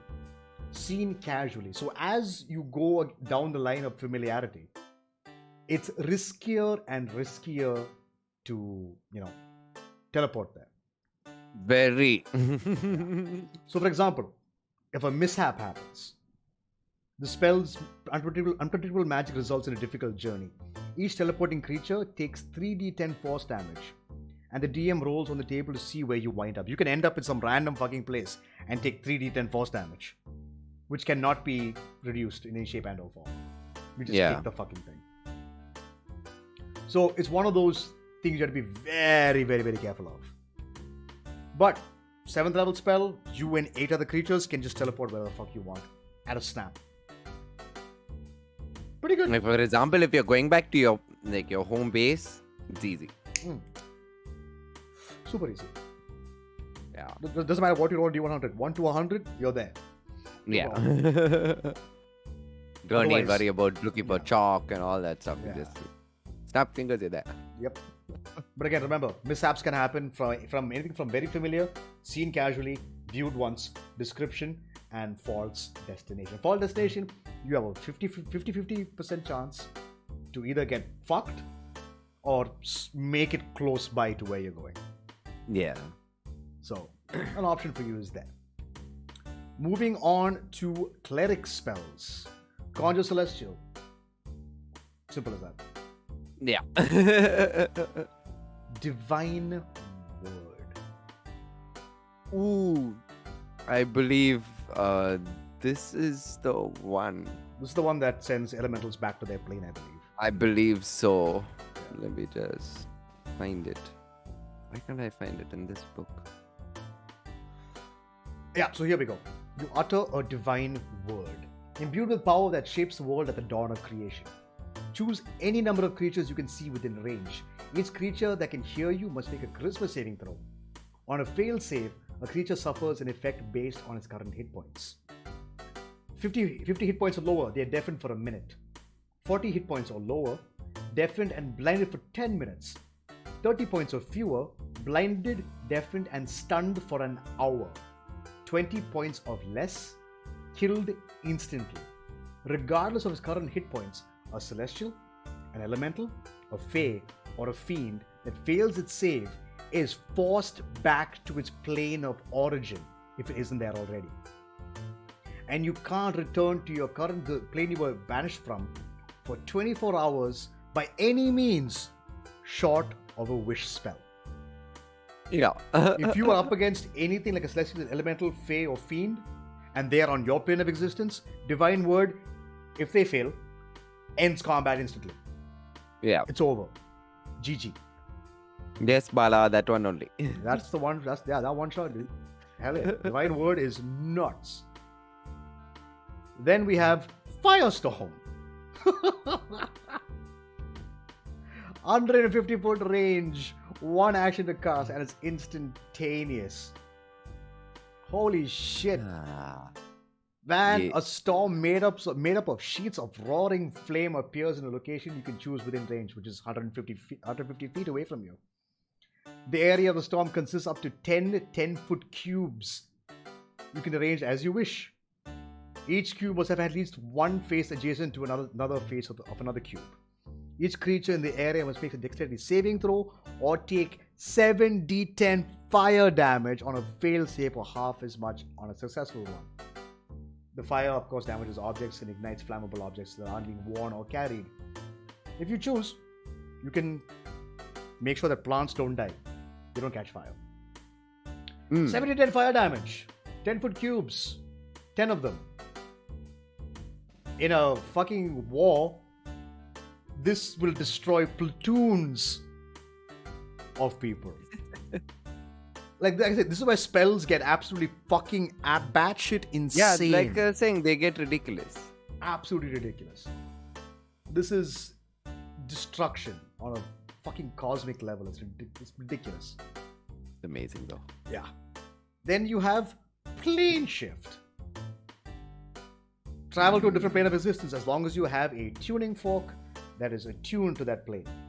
You can just teleport yourself. Go to hell. Go to heaven. Go to the chaos realms. Go wherever you want. Go to a different universe altogether. As long as you have the tuning fork, which is attuned to that plane. Yeah. Good shit. Good shit. DMs, be very careful about the spell. Do not give them access to the spell because it can completely throw shit off the rails. Like, I want to go kill Zeus. Okay, plane shift to Olympus. Well, fuck me, I guess. So, be careful allowing that spell in your game. Regenerate. You touch a creature and stimulate its natural healing ability. The target regains 48 plus 15 hit points for the duration of the spell. And basically, it lasts for an hour and it's like a constant heal. It's constant heal. Yeah. It's a heal over time. So every round, they heal for 10 essentially. Yeah. You can also the target's severed body parts are also restored after 2 minutes. Yep. So valuable. Wouldn't say it's valuable during a fight though, because it's a casting time of 1 minute. Post-combat. Yeah, post-combat, pre-combat, whatever it is. Just heal up. Bards, Clerics, Druids get this. So pick it up. Divine Soul Sorcerers. Twin cast this on people. Have fun. Oh God. Fucking hell. I'm just saying. Wizards are nuts. And then of course, Resurrection. We mentioned that before. Yes. Coming to Druids. Plane shift, reverse gravity. But reverse gravity is good. What did it do exactly again? So reverse gravity, it's you can cast up to 100 feet away. And let me just double check and make sure I can get the wording correctly. So the spell reverses gravity in a 50-foot radius. Its concentration up to a minute. So 50-foot radius, 100-foot high cylinder centered at a point within range. All creatures and objects that aren't somehow anchored to the ground in the area fall upward and reach the top of the area where you cast a spell. So they will take fall damage falling upwards. Yeah. They fall up to the ceiling. Yep. A creature can make a dexterity saving throw to grab onto something that's a fixed object. Otherwise, they just 100 feet in the air. They take the damage. If it's a solid surface up top. Yeah. Yes, guys, you're toying with gravity. Yes. Yeah. You are. That's about 20d6. I think. No, 10. No. It's every 20. How much? How many d6? Every 10. Every 10 feet is 2d6. Yeah, so 20d6 of falling damage. Have fun with that. You can end it prematurely and have them fall back down again. For extra 20d6 of fall damage. Or have a 9th level spell like, I don't know, Prismatic Wall waiting at the bottom or the top. And fuck with them. It's disgusting. Reverse gravity is insane. Its applications are endless. Have fun with that. Moving on! Oh my. Sorcerers. Delayed Blast Fireball. Delayed Blast Fireball. So, it's an delayed fireball, guys. Yeah. So you point at a location with 150 feet. There's a glowing bead in the location. You concentrate up to a minute. When the spell ends, either because your concentration is broken or you decide to end it within the minute, the bead blossoms with a low roar into an explosion of flame that spreads around corners. Each creature within a 20-foot radius sphere centered on that point must make a dexterity saving throw. A creature takes fire damage equal to the total accumulated damage on a failed save or half as much on a successful one. The spell's base damage is 12d6. 12d6 fire damage. If at the end of your turn the bead has not yet detonated, the damage is increased by 1d6. If you manage to maintain concentration up to a minute, that's a lot of fucking damage. I just don't. Delayed blast fireball can destroy, because it's every round 1d6. Yeah. That's an extra 12d6 on top of that. 24d6 if you manage to maintain this for up to a minute. Oh my fucking god. I don't know, dude. It's some crazy shit. Like, yeah, it just these high level spells are so ridiculous. 24d6. What is that in math? Hold on, I need to fucking do math on that one. 144 damage at max. Divide that by 2. Let's say you save 72. You are about taking on average about 73 damage on a successful save.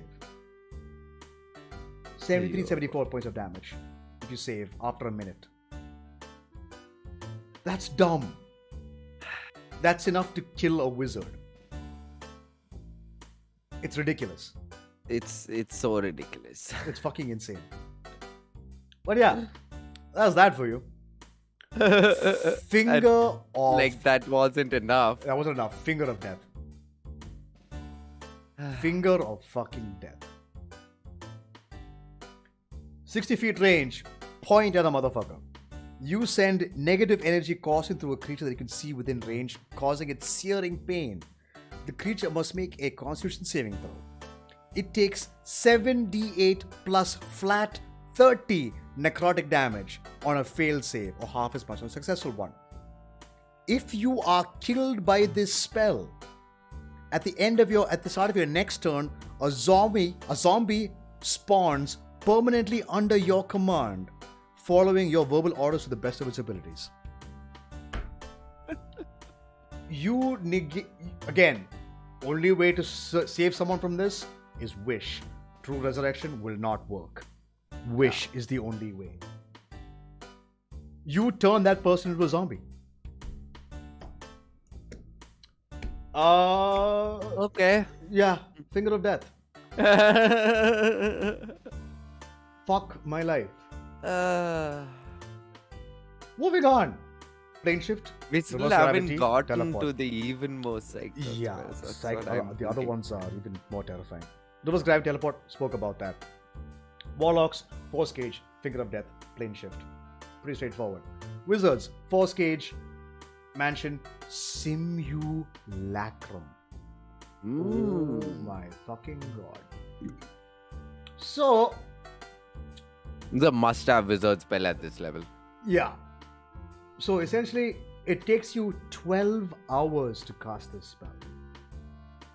You need snow or ice in quantities sufficient enough to make a life-size copy of the duplicated creature.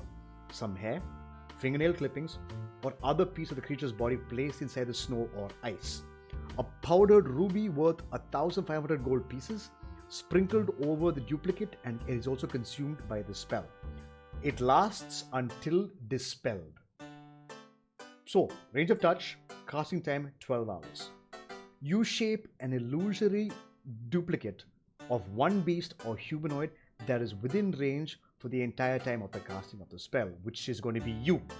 You are going to make a simulacrum of yourself. The duplicate is a real creature, is a creature partially real and formed from ice or snow, and it can take actions otherwise and be affected as a normal creature. It appears to be same as the original, but has half the creature's hit point maximum and is formed without any equipment. Otherwise, the illusion uses the statistics of all the creature it duplicates, except that it is a construct. So, if you're okay, we'll continue. Simulacrum is friendly to you and creatures you designate. It obeys your spoken commands, moving and acting in accordance with your wishes and acting on your turn in combat. The simulacrum lacks the ability to learn or become more powerful, so it never increases its level or other abilities, nor can it regain expended spell slots. If the simulacrum is damaged, you can repair it in an alchemical laboratory using rare herbs and minerals worth 100 gold per hit point it regains. The simulacrum lasts until it hits 0 hit points, at which point it reverts back to snow and melts instantly. If you are a level 9 wizard, it has all your spells. Yeah. It can cast everything you can cast. And it acts on your turn. It has its own. So basically, you cast Disintegrate, it casts Disintegrate. You cast Wish, it casts Wish. You can tell it what to do. 2 wizards at level 9. You're an archmage. I have 10 simulacrums because I am a fucking archmage.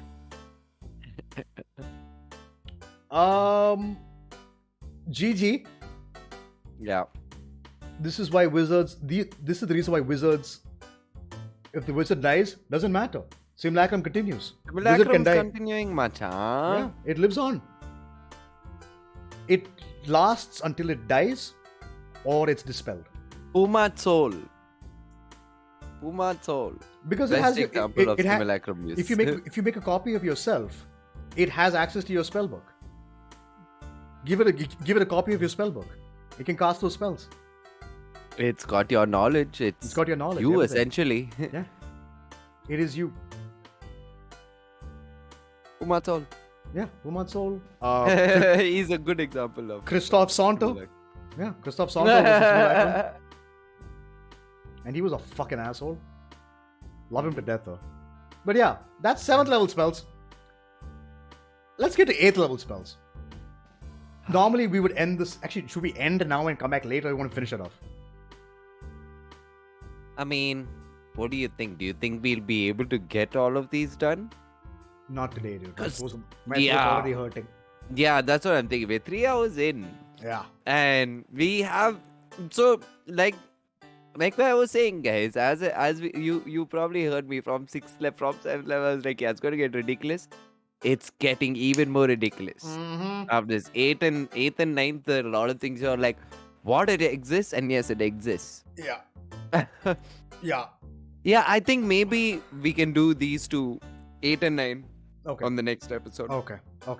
There's so much to talk on each of them. Yeah, so much to discuss. So guys, there are your spell options from 4th to 7th. Holy shit. I mean, good prediction. That day we did predict that it might be a 3-part series, but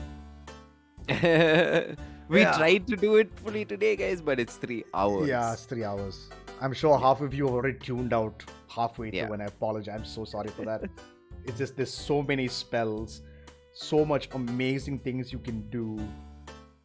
Oh, fucking hell, dude. My throat really hurts. But yeah, those are the spell options you have available to you guys, man. Simulacrum, Wizards, abuse it. Teleport, Prismatic Spray, Magnificent Mansion, Force Cage is amazing. Divine, just fucking go to town.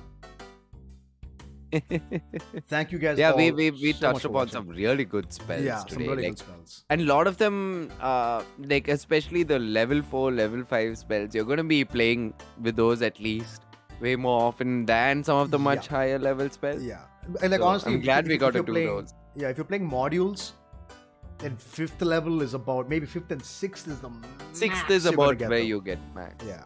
7th and 8th and 9th, those are just cherry, like icing on the cake to just have fun with. Because 7th, 8th, and 9th spells are just absolutely busted. Absolutely fucking busted. Because with some of these... Yeah, see, I want to continue and do it to get into it, but I know it's easily another 2 hours. Easily. Yeah, let's not do So, yeah, let's not. Like, I was just going to give an example and I was like, oh no, it'll be a rabbit hole and we'll end up doing the episode anyways. And then my throat will be fucked and I... No. Let's... So, either way, thank you guys all so much for watching. Those of you who hung around for this long, we do appreciate you so much. Yes. And of course, as always, you can follow us on our various Twitch channels. For me, you're here, you know what it is. And in chat, you can see twitch.tv/cornerboy24 to follow Conrad for his streams. You can hit us up on our Instagram handles at House of Grim for me, at cornerboy_24_TV for Conrad. Any questions you have to ask, you are more willing to ask. Remember, guys, we are looking at chat, so please, if you have questions you want to ask, feel free to do so in the chat. We are looking at it. We will most definitely answer your questions. If we can't answer your questions, we'll direct you to people who are more knowledgeable than us. And you can go check out their channels or their information for whatever you might need that we can't give you. And of course, the beautiful art you see before you is brought to you by Priscilla Dillon, our good artist friend. Hit her up at PrissyD on Instagram for any artwork that you might want, be it for character creation or even official artwork like graphic design, all the stuff she will do. Talk to her, get whatever you need from her, and go about your business. Either way, thank you all once again so much for watching, and we'll catch you guys hopefully next week, but we don't know. Things are a bit in flux at the moment, but we'll let you guys know. We'll see you guys all then. So from us to you guys, till then, have a good game, roll for initiative, and be at peace, guys. Ciao.